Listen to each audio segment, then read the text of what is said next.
Okay Rajesh, നമ്മൾ വീണ്ടും പുതിയൊരു എപ്പിസോഡിൽ കണ്ടുമുട്ടുകയാണ്. ഇന്ന് നമ്മൾ സംസാരിക്കാൻ പോകുന്നതിൻ്റെ ഒരു ആമുഖമായിട്ട് ഞാൻ ഒരു കോട്ട് വായിക്കാം. ഇത് ആരുടെയാണെന്ന് രാജേഷ് പറയണം. ഇത്തവണ ക്വിസ് എനിക്കാണോ? അതെ, ക്വിസ് രാജേഷിനാണ്. പക്ഷേ മതത്തിൻ്റെയും ജാതിയുടെയും അടിസ്ഥാനത്തിലുള്ള സംവരണം ഏർപ്പെടുത്തുകയാണെങ്കിൽ കഴിവും ബുദ്ധിയും ഉള്ളവരെ രണ്ടാം കിടക്കാരോ മൂന്നാം കിടക്കാരോ ആയി നാം തരം താഴ്ത്തും. സാമുദായിക പരിഗണന അടിസ്ഥാനമാക്കിയ ഈ സംവരണത്തിൻ്റെ ഇപ്പോഴത്തെ അവസ്ഥ എന്നെ ദുഃഖിപ്പിക്കുന്നു. ഉദ്യോഗ കയറ്റങ്ങൾ പോലും ചിലപ്പോൾ ജാതി മത പരിഗണനകളുടെ അടിസ്ഥാനത്തിലാണെന്ന് കേട്ട് ഞാൻ അത്ഭുതപ്പെടുന്നു. ഈ ഈ പാതയിൽ വിഡ്ഢിത്തം മാത്രമല്ല, വിനാശവും പതിയിരിപ്പുണ്ട്. പിന്നോക്ക വിഭാഗക്കാരെ എല്ലാവിധത്തിലും നമുക്ക് സഹായിക്കാം. അത് പക്ഷേ കാര്യക്ഷമതയെ ബലി കഴിച്ചുകൊണ്ടാകരുത്. രണ്ടാം കിടക്കാരെ കൊണ്ട്, നോട്ട് ദ പോയിന്റ്, രണ്ടാം കിടക്കാരെ കൊണ്ട് പൊതുമേഖല എന്നല്ല ഏതൊരു മേഖലയും കെട്ടിപ്പടുക്കാൻ നമുക്ക് എങ്ങനെ സാധിക്കും? ഇത് ആരാണ് പറഞ്ഞത്? ഇതെനിക്കറിയാം. ഇത് സ്ഥിരം സോഷ്യൽ മീഡിയയിലൊക്കെ കാണുന്ന സംഗതി ആയതുകൊണ്ട് അറിയാം. ഇത് നെഹ്റു പറഞ്ഞല്ലേ? അതെ. ഇത് ഇതാണ് നമ്മുടെ വിഷയം ഇന്നത്തെ. നമുക്ക് ഈ ഇപ്പം പ്രതീക്ഷ ഒരു സംവരണ അന്ധവിശ്വാസം എന്ന് പറഞ്ഞിട്ടുള്ള ഒരു പ്രസന്റേഷൻ ചെയ്തു. അതിന് ക്രിറ്റിസിസം ആയിട്ട് ചിലരെങ്കിലും പറഞ്ഞിട്ടുള്ള ഒരു കാര്യം, സംവരണം വന്നു കഴിഞ്ഞാൽ അത് മെറിറ്റിനെ ബാധിക്കുന്നു. മെറിറ്റിന്റെ കാര്യത്തിൽ ഭയങ്കര ആശങ്കയാണ് ആൾക്കാർക്ക്. ഇതൊരു വളരെ വ്യാപകമായി പൊതുബോധത്തിലുള്ള ഒരു കാര്യമാണ്. സംവരണത്തിലൂടെ ആൾക്കാരെ നമ്മൾ സ്വീകരിച്ചു കഴിഞ്ഞാൽ മെറിറ്റിൽ കോംപ്രമൈസ് ചെയ്യുന്നുണ്ട്. ഈവൻ സംവരണത്തിന് വേണ്ടി വാദിക്കുന്ന ചിലർ പോലും അത് വിശ്വസിക്കുന്നുണ്ടെന്നുള്ളതാണ് തമാശ. അപ്പം മെറിറ്റിൽ കോംപ്രമൈസ് ചെയ്യുന്ന ഒരു സംഗതിയാണ് ഇതെന്നാണ് പൊതുവിലുള്ളത്. മാത്രമല്ല, ഇപ്പോ ഈ നമ്മുടെ ഈ റിസർവേഷൻ സിസ്റ്റം മാത്രമല്ല, നമ്മൾ ഡൈവേഴ്സിറ്റി, ഇൻക്ലൂഷൻ മുതലായ പ്രിൻസിപ്പിൾസ് ഒക്കെ നമ്മളെ പൊതു ഇടങ്ങളിൽ സ്വീകരിക്കാനായിട്ട് ഗവൺമെന്റുകളും അതുപോലെ സ്ഥാപനങ്ങളും കമ്പനികളും ഒക്കെ ശ്രമിക്കാറുണ്ട്. അപ്പൊ ഇതിനൊക്കെ ഇത് ഭയങ്കര വോക്കാണ്, ഇത് നമ്മുടെ എഫിഷ്യൻസിയെ ബാധിക്കുന്നു എന്നുള്ള ഒരു ആർഗ്യുമെന്റ് വളരെ പ്രബലമായിട്ടുണ്ട്. ഇപ്പൊ ഉദാഹരണം പറയുകയാണെങ്കിൽ, എന്ത് പ്രശ്നം വന്നാലും അത് ഈ ഒരു സംഗതിയെ പഴിക്കുന്ന രീതിയിൽ വരെ പോകുന്നുണ്ട്. ഇപ്പം ഓഷ്യൻ ഗേറ്റ് എന്ന് പറയുന്ന ഒരു സംഗതി ഓർമ്മയുണ്ട്? മറ്റേ ടൈറ്റാനിക്കിന്റെ റിമെയിൻസ് കാണാൻ വേണ്ടി പോയ സംഗതി. ഒരു ആ അത് അതിനകത്ത് ഒരു അപകടം ഉണ്ടായപ്പോ കുറെ ആൾക്കാർ, കൺസർവേറ്റീവ് ആയിട്ടുള്ള കുറെ ആൾക്കാർ പറഞ്ഞ ഒരു സംഗതി എന്താണെന്ന് വെച്ചാൽ അതൊരു വോക്ക്നെസിന്റെ പ്രശ്നമായിരുന്നു. അതിന്റെ ഇത് നിയന്ത്രിക്കാനായിട്ട് ഹയർ ചെയ്ത ആള് ശരിയല്ലായിരുന്നു. അതൊരു ഡൈവേഴ്സിറ്റി ഹയർ ആയിരുന്നു. അതുകൊണ്ടാണ് ആ പ്രശ്നം പറ്റിയത്. കാരണം അതിന്റെ സിഇഒ എന്തോ പറഞ്ഞിട്ടുണ്ടായിരുന്നു, എനിക്ക് ഓൾഡ് വൈറ്റ് മെയിൽസ് ഒന്നും വേണ്ട, ഞാൻ ചെറുപ്പക്കാരായിട്ടുള്ള വൈറ്റ് അല്ലാത്ത ആൾക്കാരെ ഹയർ, അങ്ങനെ എന്തോ പറഞ്ഞിട്ടുണ്ടെന്നാണ് പറഞ്ഞത്. എനിക്ക് സത്യമാണെന്ന് അറിയില്ല. വാട്ടെവർ. അപ്പം എന്ത് പ്രശ്നം നടന്നാലും അത് ഈ ഒരു മെറിറ്റിൽ കോംപ്രമൈസ് ചെയ്യുന്നതുകൊണ്ടാണ് എന്നുള്ള ഒരു പൊതുബോധമുണ്ട്. ഇപ്പം കമല ഹാരിസിന്റെ ഇലക്ഷൻ നടക്കുക ട്രംപുമായിട്ട്. കമല ഹാരിസ് ഒരു ഡൈവേഴ്സിറ്റി ഹയർ ആണ് എന്ന് പറഞ്ഞിട്ടാണ് കമല ഹാരിസിനെ ആക്രമിക്കുന്നത്. കമല ഹാരിസിന് കഴിവില്ല. ഡൈവേഴ്സിറ്റിയിൽ വരുന്നവർക്ക് കഴിവില്ലല്ലോ. റിസർവേഷനിലൂടെ വരുന്നവർക്കും ഡൈവേഴ്സിറ്റിയിലൂടെ ഒക്കെ ആ ഒരു പോളിസിയിലൂടെ ഒക്കെ വരുന്നവർക്ക് കഴിവില്ല എന്നുള്ള അസംഷനിൽ നിന്നാണ് ഈ വാദങ്ങളൊക്കെ തന്നെ വരുന്നത്. അപ്പൊ നമ്മുടെ ഇന്നത്തെ ഒരു ലക്ഷ്യം എന്താന്ന് വെച്ചാൽ, നമുക്ക് ഈ ഈ പറയുന്ന മെറിറ്റ്, ഈ മെറിറ്റിൽ കോംപ്രമൈസ് ചെയ്തു എന്നൊക്കെ പറയുമ്പോൾ എന്താണ് മെറിറ്റ് എന്നുള്ള സംഗതി നമുക്ക് മനസ്സിലാക്കേണ്ടതുണ്ട്. മെറിറ്റിൽ കോംപ്രമൈസ് ചെയ്യുന്നുണ്ടോ അഫർമേറ്റീവ് ആക്ഷൻ വരുമ്പോൾ, അത് മനസ്സിലാക്കേണ്ടതുണ്ട്. പിന്നെ അതിന് കുറച്ചും കൂടി നമുക്ക് ഫോർവേഡ് ആയിട്ട് കൊണ്ടുപോയി കഴിഞ്ഞാൽ മെറിറ്റോക്രസി, അതായത് മെറിറ്റിനെ ബേസ് ചെയ്തിട്ട് നമ്മുടെ സമ്പത്തും അധികാര പദവികളും ഒക്കെ ആൾക്കാർക്ക് കൊടുക്കുന്ന, നമ്മുടെ റിസോഴ്സസ് ആ രീതിയിൽ ഡിസ്ട്രിബ്യൂട്ട് ചെയ്യുന്ന, ഒരു മെറിറ്റിനെ ബേസ് ചെയ്ത് ഡിസ്ട്രിബ്യൂട്ട് ചെയ്യുന്ന ഒരു സിസ്റ്റം, ഒരു സോഷ്യൽ സിസ്റ്റം, അതിന് മെറിറ്റോക്രസി എന്ന് പറയുന്നത്. ആ സിസ്റ്റം നല്ലതാണോ? അത് പൊതുവിൽ എല്ലാവരും അത് നല്ലതല്ലേ എന്നായിരിക്കും ആദ്യം തന്നെ ചിന്തിക്കുന്നത്. കാരണം നമ്മൾ നിറത്തിന്റെയോ അതിന്റെയോ ഒന്നും ബേസിലല്ലാതെ കഴിവിന്റെ മാത്രം അടിസ്ഥാനത്തിൽ ആൾക്കാരെ തെരഞ്ഞെടുക്കുകയും അവരെ പ്രൊമോട്ട് ചെയ്യുകയും. നിങ്ങൾ പറമ്പ് വൃത്തിയാക്കാൻ പോലും കഴിവുള്ള ആളുകളെയാണ് വിളിക്കുന്നത്. അപ്പോൾ പിന്നെ നിങ്ങൾക്ക് കഴിവ് എന്നുള്ളത് നിങ്ങൾക്ക് ഒരിക്കലും തള്ളിക്കളയാൻ പറ്റില്ല. ഒരു ഭയങ്കര ഡയലോഗ്സ് ഒക്കെ അറിയാണ്ട്.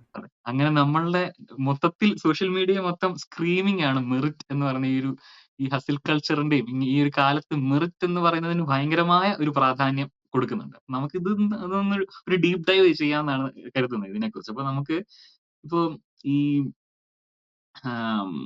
നമുക്ക് ആദ്യം ഇത് നോക്കേണ്ടത് എന്താണെന്ന് വെച്ചാൽ, ഞാനൊരു ടേബിൾ കാണിക്കാം. ആ ടേബിളിനകത്ത് പറയുന്നത് എന്താണെന്ന് വെച്ചാൽ, സെലക്ഷൻ പ്രോസസ്, അതായത് നമ്മൾ ആൾക്കാരെ ഒരു പൊസിഷനിലേക്ക് സെലക്ട് ചെയ്യുന്നതിന്റെ മാനദണ്ഡങ്ങൾ എന്തൊക്കെയാണ് എന്നുള്ളതാണ് ആദ്യം നോക്കേണ്ടത് നമ്മൾ. കാരണം ഈ മെറിറ്റ് നമ്മളെപ്പോഴും ഈ അഫർമേറ്റീവ് ആക്ഷനായിട്ട് ബന്ധപ്പെട്ടാണല്ലോ ഡിസ്കഷൻ വരുന്നത്. അതുകൊണ്ട് തന്നെ ആൾക്കാരെ നമ്മൾ സെലക്ട് ചെയ്യുന്നത് എന്തിന്റെ അടിസ്ഥാനത്തിലാണെന്നുള്ള കാര്യം നമുക്ക് നോക്കാം. അപ്പോ ഞാൻ ആ ടേബിളിനകത്ത് കാണിച്ചിരിക്കുന്നത് എന്താണെന്ന് വെച്ചാൽ, 3 ടൈപ്പ് ഓഫ് സൊസൈറ്റി. അത് നമ്മളുടെ ആഹ് ഉം സമൂഹങ്ങൾ ഒരു രൂപാന്തരം പ്രാപിക്കുന്നതിന്റെ ഒരു ഒരു ഒരു ക്രോസ് സെക്ഷൻ ആണ് ഇത് ശരിക്കും പറഞ്ഞാൽ.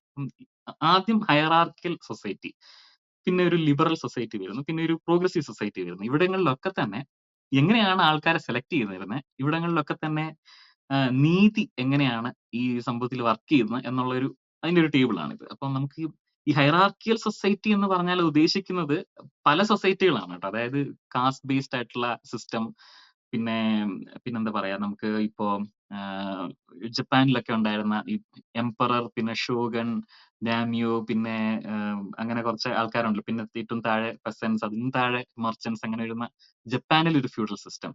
പിന്നെ യൂറോപ്പിലാണെങ്കിൽ ഈ ചീഫ്ഡം, സെർഫ്സ്, അങ്ങനെയുള്ള സംഗതികളൊക്കെ ഉള്ള ചീഫ്ഡം, അങ്ങനെ പല രീതിയിലുള്ള ഹൈറാർക്കിയൽ സിസ്റ്റംസ് പല രാജ്യങ്ങളിലും നിലനിന്നിരുന്നു. അപ്പോൾ ഇവിടങ്ങളിലൊക്കെ എങ്ങനെയാണ് സെലക്ഷൻ നടന്നതെന്ന് ചോദിച്ചാൽ നമുക്ക് ഒരു കാര്യം വളരെ വ്യക്തമാണ്. ഇങ്ങനെയുള്ള എല്ലാ സൊസൈറ്റിയിലും സെലക്ഷൻ എന്ന് പറയുന്നത് ബൈ ബർത്ത് ആണ്. ബർത്തിന്റെ ആഹ് ഒരു ക്വാളിറ്റി വെച്ചിട്ടാണ് സെലക്ഷൻ നടക്കുന്നത്. അത് ഇപ്പോ റേസ് ആയിക്കോട്ടെ, ജെൻഡർ ആയിക്കോട്ടെ, ആഹ് പണമായിക്കോട്ടെ, എപ്പോഴും അതൊരു നമ്മുടെ ബർത്തിനെ ആശ്രയിച്ചായിരിക്കും ഇരിക്കുന്നത് സെലക്ഷൻ. അപ്പൊ അവിടെ സ്വാഭാവികമായും ഈ സെലക്ഷൻ പ്രോസസ്സിൽ ഒരു വലിയ വിഭാഗം ആൾക്കാരെ ആദ്യം തന്നെ അങ്ങ് എലിമിനേറ്റ് ചെയ്യുക. അവരില്ല, മത്സരത്തിനേ ഇല്ല. ഇപ്പൊ നമുക്ക് നമ്മുടെ നാട്ടിലെ ഏറ്റവും മെറിറ്റോറിയസ് ആയിട്ടുള്ള ഒരു ഇൻസ്റ്റിറ്റ്യൂഷൻ എന്ന് പറയുന്നത് നമ്മുടെ UPSC സിവിൽ സർവീസ്. ഇതാണ് നമ്മുടെ ഏറ്റവും മെറിറ്റോറിയസ് ആയിട്ട് നമ്മൾ ഒരു ഹൈ പെഡസ്റ്റലിൽ വെക്കുന്ന ഒരു സംഗതി.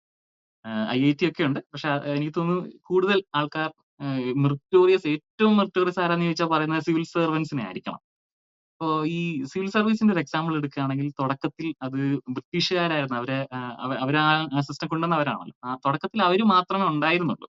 ഇന്ത്യക്കാർക്ക് അതിനകത്ത് ഒരു അവസരമേ ഇല്ല. ഇങ്ങനെയുള്ള കൊളോണിയൽ സിസ്റ്റം ഒക്കെ ഒരു ഹൈറാർക്കിയൽ സിസ്റ്റമാണ്. ഇവിടെ ബർത്ത് ബേസ്ഡ് ആണ് സെലക്ഷൻ നടക്കുന്നത്. അപ്പം ഇവിടെ നമുക്ക് 2 ടൈപ്പ് നീതി ഇവിടെ എങ്ങനെ വർക്ക് ചെയ്യുന്നത് നോക്കാം. ഒന്ന് formal equality, 2 substantive equality. Formal equality എന്ന് പറഞ്ഞാൽ എല്ലാവർക്കും ഒരേപോലെ നിയമം ബാധകമാണോ എന്നുള്ളതാണ്. നിയമത്തിന്റെ മുമ്പിൽ എല്ലാവരും ഈക്വൽ ആണോ, അതാണ് ഫോർമൽ ഇക്വാളിറ്റി. സബ്സ്റ്റാന്റീവ് ഇക്വാളിറ്റി എന്ന് പറഞ്ഞാൽ നിയമത്തിന്റെ മുമ്പിൽ ഈക്വൽ ആയാൽ മാത്രം പോരാ. നമ്മൾ അവിടെ നമ്മൾ നോക്കുന്നത് എല്ലാവരും ഒരേ സെയിം ഫുട്ടിങ്ങിലല്ല. അതുകൊണ്ട് ചില ആൾക്കാർക്ക് കൂടുതൽ നീതി ലഭിക്കേണ്ട പ്രൊവിഷൻസ് കൊടുക്കേണ്ടി വരും. ഇപ്പം നമ്മുടെ നാട്ടിൽ ഇപ്പോ സ്ത്രീപക്ഷ നിയമങ്ങളുണ്ട്. അപ്പൊ ചിലർ ചോദിക്കാറുണ്ട്, അത് ശരിയല്ലല്ലോ, അതൊരു എക്സ്ട്രാ അഡ്വാൻറ്റേജ് അല്ലേ? അങ്ങനെയല്ല, അതിനെ മനസ്സിലാക്കേണ്ടത്. അത് നമ്മളെ സബ്സ്റ്റാന്റീവ് ഇക്വാളിറ്റിക്ക് വേണ്ടിയിട്ടാണ്. അത് നമ്മളത് എല്ലാവരും ഈക്വൽ ഫുട്ടിങ്ങിലല്ല എന്ന് റിയലൈസ് ചെയ്തുകൊണ്ടാണ് അത് കൊടുക്കുന്നത്. അപ്പം നമ്മളിവിടെ ഈ ഈ ഹൈറാർക്കി സൊസൈറ്റിയിൽ നമ്മൾ ഈ 2 നീതി ഉണ്ടോ എന്ന് നോക്കുമ്പോൾ ഈ 2 നീതിയും അവിടെ ഇല്ല.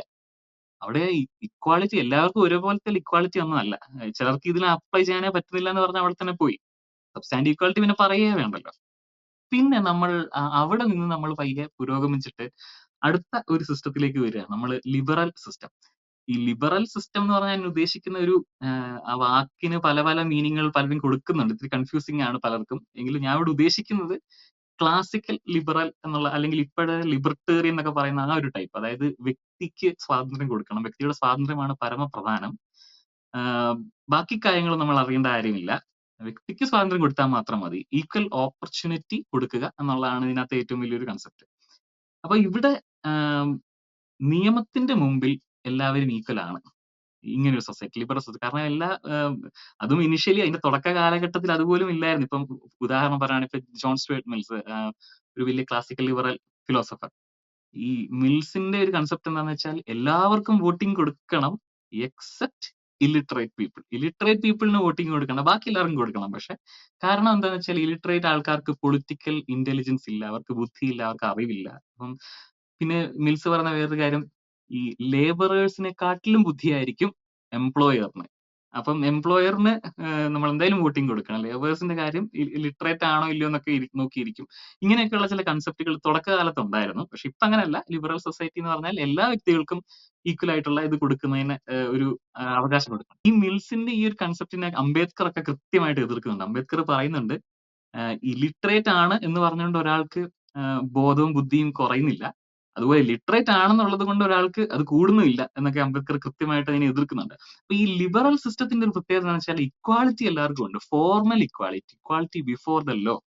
പക്ഷേ നിയമപരമായി ഇക്വാലിറ്റി എല്ലാവർക്കും ഉണ്ട് എന്ന് കരുതി അതിന്റെ അർത്ഥം അവിടെ എല്ലാവർക്കും അത് ലഭിക്കുന്നുണ്ടെന്നുള്ളതല്ല.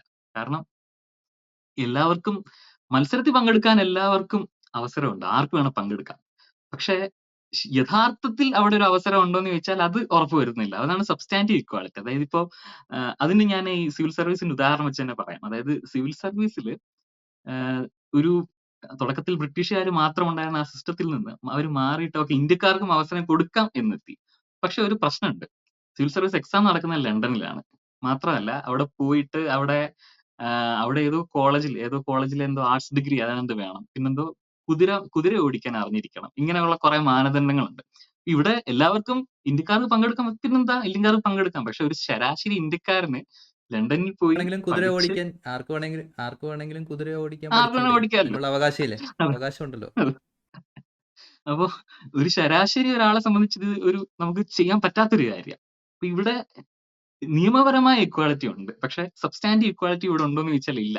ഉറപ്പ് വരുത്തുന്നില്ല. ലിബറൽ സൊസൈറ്റിയിൽ അങ്ങനെ ഒരു ഉറപ്പ് അതാണ് ഇപ്പോഴും പലരും നമ്മൾ ഇക്വാളിറ്റി ഓഫ് ഓപ്പർച്യൂണിറ്റി കൊടുക്കുന്നുണ്ടല്ലോ, പിന്നെന്താ പ്രശ്നം എന്നുള്ള ഒരു കൺസെപ്റ്റ് ഉണ്ടല്ലോ. അപ്പൊ ഇതിന്റെ ഒരു പ്രശ്നം എന്താ വെച്ചാൽ നീതി നടപ്പാകുന്നുണ്ടെന്ന് ഉറപ്പില്ല. ഇപ്പം വോട്ടിംഗ് റൈറ്റ്സിന്റെ കാര്യം പറയുകയാണെങ്കിൽ എല്ലാവർക്കും വോട്ട് ചെയ്യാം. പക്ഷെ ചില സ്ഥലങ്ങളിൽ ചില ആൾക്കാരെ വോട്ട് ചെയ്യേണ്ടെന്ന് പറഞ്ഞ് തടയുന്നുണ്ടെങ്കിലോ, ചില ആൾക്കാർക്ക് ഇപ്പോ ഐഡിയുടെ പ്രശ്നങ്ങൾ അങ്ങനെയുള്ള അല്ലെങ്കിൽ ലൊക്കേഷന്റെ പ്രശ്നം, വോട്ടിംഗ് സ്ഥലത്തേക്ക് എത്താൻ സാധിക്കുന്നില്ലെങ്കിൽ അവർക്ക് റൈറ്റ് ഉണ്ട് വോട്ട് ചെയ്യാൻ. പക്ഷെ അവർക്ക് അത് പോയി ചെയ്യാൻ സാധിക്കുന്നില്ലെങ്കിൽ ആ ഒരു ആഹ് ആ ഒരു റൈറ്റ് അവിടെ എക്സർസൈസ് ചെയ്യപ്പെടുന്നില്ല. അപ്പൊ നമ്മൾ ഈ ലിബറൽ സൊസൈറ്റിയിൽ ഫോർമൽ ഇക്വാളിറ്റി ഉണ്ടോ എന്ന് നോക്കിക്കഴിഞ്ഞാൽ ഫോർമൽ ഇക്വാളിറ്റി ഉണ്ട്. എല്ലാവർക്കും അവസരമുണ്ട്. എല്ലാവർക്കും മത്സരത്തിൽ പങ്കെടുക്കാം. ആരെങ്കിലും വരുമ്പോ നീ മത്സരത്തിൽ പങ്കെടുക്കണ്ടടാ എന്ന് പറയത്തില്ല. മത്സരത്തിൽ എല്ലാവർക്കും പങ്കെടുക്കാം. പക്ഷെ മത്സരത്തിൽ എല്ലാവരും പങ്കെടുക്കുമ്പോ അവര് സെയിം ഫുട്ടിങ്ങിൽ നിന്നാണോ സ്റ്റാർട്ട് ചെയ്യുന്നത്? ഫെയർ മത്സരമാണോ? അങ്ങനെയൊന്നും നോക്കത്തില്ല. എല്ലാവരും ഒരു ഈക്വൽ അതാണ് ഫെയർ മത്സരം. ഈക്വൽ സ്റ്റാൻഡിങ്ങിൽ നിന്ന് തുടങ്ങിയാലേ ഈ മത്സരം ഫെയർ ആകുള്ളൂ. ഒരു ഓട്ട മത്സരത്തിൽ എല്ലാവരും സെയിം ലൈനിൽ തന്നെ സ്റ്റാർട്ട് ചെയ്യണം. പക്ഷെ ചിലരങ്ങ് പുറകിൽ നിന്നാണ് ഓടി വരുന്നതെങ്കിൽ അത് നീതിയല്ല. അതിവിടെ നോക്കുന്നില്ല. ലിബറൽ സൊസൈറ്റിയിൽ നോട്ട് നെസസറിലി അത് നോക്കണമെന്നില്ല. അവിടെ കാരണം ഇവിടെ വ്യക്തികളുടെ അവസരം കൊടുക്കുക എന്ന അവിടം വരെ അതിന്റെ ഒരു നീതിബോധം വരുന്നുള്ളൂ ഈ സൊസൈറ്റിയിൽ. അവസരം അതിനപ്പുറത്തേക്ക് പോലും ഇല്ല. പോകുന്നില്ല. അതുകൊണ്ട് തന്നെ നിയമപരമായിട്ട് നോക്കരുതെന്ന് മാത്രം. ഞാൻ അതിനെ ഒരു ഡിസഗ്രിമെന്റ് പറയട്ടെ. അവസരം പോലും നോക്കുന്നില്ല. നിയമപരമായി നമ്മൾ തടയില്ല എന്ന് മാത്രമേ പറഞ്ഞു വെക്കത്തുള്ളൂ. ഇതാണ് ഈ ഫോർമൽ അതെ ഇക്വാലിറ്റി ചെയ്യുന്നത്. ഇതേ അതെ വിഷയം നമ്മുടെ അശ്വിനി ദേശ്പാണ്ഡെ ഒരു റീസെന്റ് നമ്മളായിട്ടുള്ളൊരു ഇന്റർവ്യൂവിലും സൂചിപ്പിക്കുന്നുണ്ട്. Equality in fact, inequality in law തമ്മിൽ വ്യത്യാസമുണ്ടെന്ന്.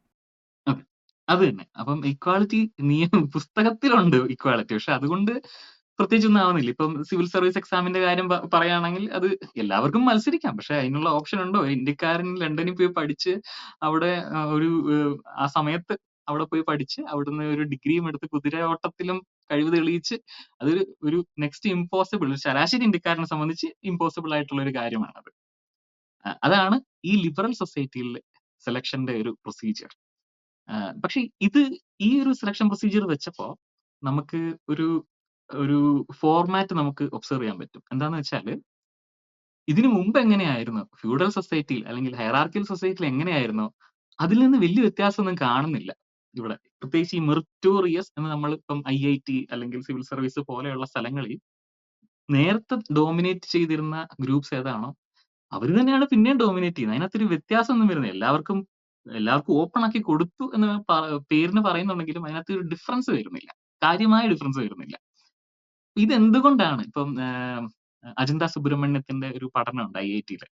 മദ്രാസ് IIT ഒരു ബ്രാഹ്മിൺസിന്റെ ഒരു കുത്തകയാക്കി വെച്ചിരിക്കുന്ന സ്ഥലം. അവിടെ സെലക്ഷൻ പ്രോസസ്സ് ഒരു ഓപ്പൺ എൻട്രൻസ് എക്സാം വഴി ആക്കിയിട്ട് പോലും അതിനകത്ത് ഒരു വലിയ വ്യത്യാസം വരുന്നില്ല. എന്തുകൊണ്ടാണ് അത് സംഭവിക്കുന്നത് നോക്കുമ്പോ അത് ഇതിനു ഈ പൊസിഷൻസ് ഡോമിനേറ്റ് ചെയ്യുന്ന ആ ഗ്രൂപ്പ്സിന്റെ സോഷ്യൽ ക്യാപിറ്റൽ കൊണ്ടാണ്. അവര് അവിടെ കുട്ടികളെ അവരുടെ ഫാമിലിയിലുള്ള കുട്ടികളെ ഇതിനുവേണ്ടി വളരെ യങ് ഏജിൽ തന്നെ ട്രെയിൻ ചെയ്യുന്നു. കാരണം ഇത് വളരെ കോമ്പറ്റീറ്റീവ് എക്സാം ആയതുകൊണ്ട് തന്നെ എത്ര യങ് ഏജിൽ ട്രെയിൻ ചെയ്ത് അവരെ എക്യുപ്ഡ് ആക്കുകയാണ്. അതുപോലെ ഈ ട്യൂഷൻ പിന്നെ എക്സ്ട്രാ സ്റ്റഡി മെറ്റീരിയൽസ് എല്ലാം കൊടുത്ത് ഇവരെ ഇതിനു വേണ്ടി എക്യുപ്പ് ചെയ്യാൻ സാധിക്കുന്നുണ്ട് അവർക്ക്. അതാണ് സോഷ്യൽ ക്യാപിറ്റൽ. ഈ സോഷ്യൽ ക്യാപിറ്റൽ ഇല്ലാത്തവരൊക്കെ ഈ കോമ്പറ്റീഷനിൽ പിന്തള്ളപ്പെട്ടു പോവുക. അതാണ് ഇവിടെ സംഭവിക്കുന്നത്. അപ്പൊ ഈ സോഷ്യൽ ക്യാപിറ്റൽ ഉള്ളവരെ സെലക്ട് ആക്കുന്നു, അല്ലാത്തവർ പിന്തള്ളപ്പെട്ടു പോകുന്നു ഈ ഒരു സിസ്റ്റത്തിൽ.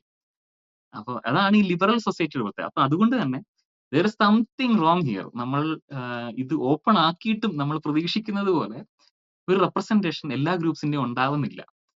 അവിടെയാണ് ഒരു പ്രോഗ്രസീവ് സൊസൈറ്റിയുടെ പ്രസക്തി. പ്രോഗ്രസീവ് സൊസൈറ്റി ആണ് ഇന്ന് ഏറെക്കുറെ സൊസൈറ്റികളും ഒരു വിധത്തിൽ പ്രോഗ്രസീവ് സൊസൈറ്റി ആകുന്ന സൊസൈറ്റികളാണ്. പ്രോഗ്രസീവ് സൊസൈറ്റിയിൽ എന്താണ് ഓപ്പർച്യൂണിറ്റി, എങ്ങനെ ഈ സെലക്ഷൻ പ്രോസസ് എങ്ങനെയാണെന്ന് വെച്ചാൽ അതൊരു ഇക്വിറ്റബിൾ ഓപ്പർച്യൂണിറ്റി ആണ്. ഇപ്പോ ലിബറൽ സൊസൈറ്റിയിൽ പലരും പറയുന്നത് ഇക്വാളിറ്റി ഓഫ് ഓപ്പർച്യൂണിറ്റി ഉണ്ട്. പ്രോഗ്രസീവ് സൊസൈറ്റിയിൽ ഇക്വാളിറ്റി ഓഫ് ഔട്ട്കം ആണുള്ളതെന്ന് പറയാറുണ്ട്. ഇക്വാളിറ്റി ഓഫ് ഔട്ട്കം എന്ന് പറയുമ്പോൾ എല്ലാവരും പറയും ഫലത്തിനെ വിതരണം ചെയ്യുന്നു. അതായത് അങ്ങനെ ഒരു രീതിയിലാണ് അതിനെ ആൾക്കാർ ഇന്റർപ്രറ്റ് ചെയ്യുന്നത്. അതായത് ഇപ്പോ ഒരു പരീക്ഷ എഴുതി കഴിഞ്ഞാൽ തോറ്റ കുട്ടിയെയും ജയിപ്പിച്ചു വിടുന്നു എന്നൊക്കെയുള്ള രീതിയിൽ വളരെ തെറ്റായ ധാരണകളാണ് കൊടുക്കുന്നത്. അങ്ങനെയല്ല യഥാർത്ഥത്തിൽ സംഭവിക്കുന്നത്. അവിടെ സെലക്ഷൻ പ്രോസസ് ഇക്വിറ്റബിൾ ആക്കുകയാണ് ചെയ്യുന്നത്. ഇത് കുറച്ചും കൂടി ഫെയർ ആൻഡ് ഒരു ജസ്റ്റിസ് അവിടെ കൊണ്ടുവരികയാണ് ശരിക്കും. കാരണം ഈ നേരത്തെ പറഞ്ഞതുപോലെ എല്ലാവരും ഈക്വൽ ഫുട്ടിംഗ് അല്ല എന്ന് മനസ്സിലാക്കി. ഇപ്പൊ അശ്വിനി ദേശ്പാണ്ഡെയുടെ കഴിഞ്ഞ വീഡിയോയ്ക്ക് ഇന്റർവ്യൂവിൽ പറയുന്നുണ്ട്, ഈ ഒരു ഓട്ട മത്സരത്തിൽ ഈ ഏറ്റവും ഉള്ളിൽ നിൽക്കുന്നയാളും ഏറ്റവും ഔട്ട്സൈഡ് എഡ്ജിൽ നിൽക്കുന്നയാളും തമ്മിലുള്ള വ്യത്യാസം പരിഹരിക്കാൻ വേണ്ടി അവർ ഈക്വൽ ആയിട്ടായിരിക്കില്ല ചിലപ്പോൾ സ്റ്റാർട്ട് ചെയ്യുന്നത്. അതെന്ന് വെച്ചാൽ ആ പ്രശ്നം പരിഹരിക്കാൻ വേണ്ടിയിട്ടാണ്. അതാണ് ഇക്വിറ്റി എന്ന് ഉദ്ദേശിക്കുന്നത്. കാരണം എല്ലാ ആൾക്കാരും ഈക്വൽ സ്റ്റാർട്ടിംഗ് പോയിന്റ് അല്ല. അതുകൊണ്ട് തന്നെ നമ്മൾ ചില പ്രൊവിഷൻസും ചില അറേഞ്ച്മെന്റ്സും അവിടെ ചെയ്യേണ്ടതുണ്ട് എന്ന ആ തിരിച്ചറിവാണ് ഇക്വിറ്റബിൾ. അതൊരു പ്രോഗ്രസീവ് സൊസൈറ്റിയിൽ അത് സംഭവിക്കുള്ളൂ. അപ്പൊ ആ ഇക്വിറ്റബിൾ ഓപ്പർച്യൂണിറ്റി കൊടുക്കാൻ വേണ്ടിയിട്ട് ചില ടൂൾസ് നമ്മൾ ഉപയോഗിക്കുക. അതിലൊന്നാണ് നമ്മുടെ റിസർവേഷൻ. പിന്നെ ഇപ്പൊ അമേരിക്കയിലും കാനഡയിലും ഒക്കെ ഉള്ള ഇത് ഡൈവേഴ്സിറ്റി പോളിസീസ് അല്ലെങ്കിൽ അഫർമേറ്റീവ് ആക്ഷൻ, ഇതൊക്കെ ഇങ്ങനത്തെ ടൂൾസ് ആണ്. അപ്പോ ഈ അഫർമേറ്റീവ് ആക്ഷനും ഇതൊക്കെ ഉപയോഗിക്കുന്ന ഒരു സെലക്ഷൻ പ്രോസസ് ആണ് പ്രോഗ്രസീവ് സൊസൈറ്റീസിൽ. ഇവിടെ ഫോർമൽ ഇക്വാളിറ്റി ഉണ്ടോ എന്ന് ചോദിച്ചാൽ ഫോർമൽ ഇക്വാളിറ്റി ഉണ്ട്. ഇവിടെ സബ്സ്റ്റാൻറ്റീവ് ഇക്വാളിറ്റി അതും ഉറപ്പുവരുത്തുന്നുണ്ട്. അതാണ് ഈ ഒരു സൊസൈറ്റിയുടെ ഒരു പ്രത്യേകത. പക്ഷെ ഇത് ചെയ്യുമ്പോൾ നമുക്ക് ഒരു കാര്യം മനസ്സിലാവുന്നുണ്ട്. ഇത് ചെയ്യുമ്പോഴും ലിബറൽ സൊസൈറ്റിയെക്കാട്ടിലും റെപ്രസെന്റേഷൻ കൂടുന്നുണ്ട്. ഒരുപാട് ആൾക്കാർക്ക്, കുറച്ചും കൂടി ആൾക്കാർക്ക് അവസരം കിട്ടുന്നുണ്ട്.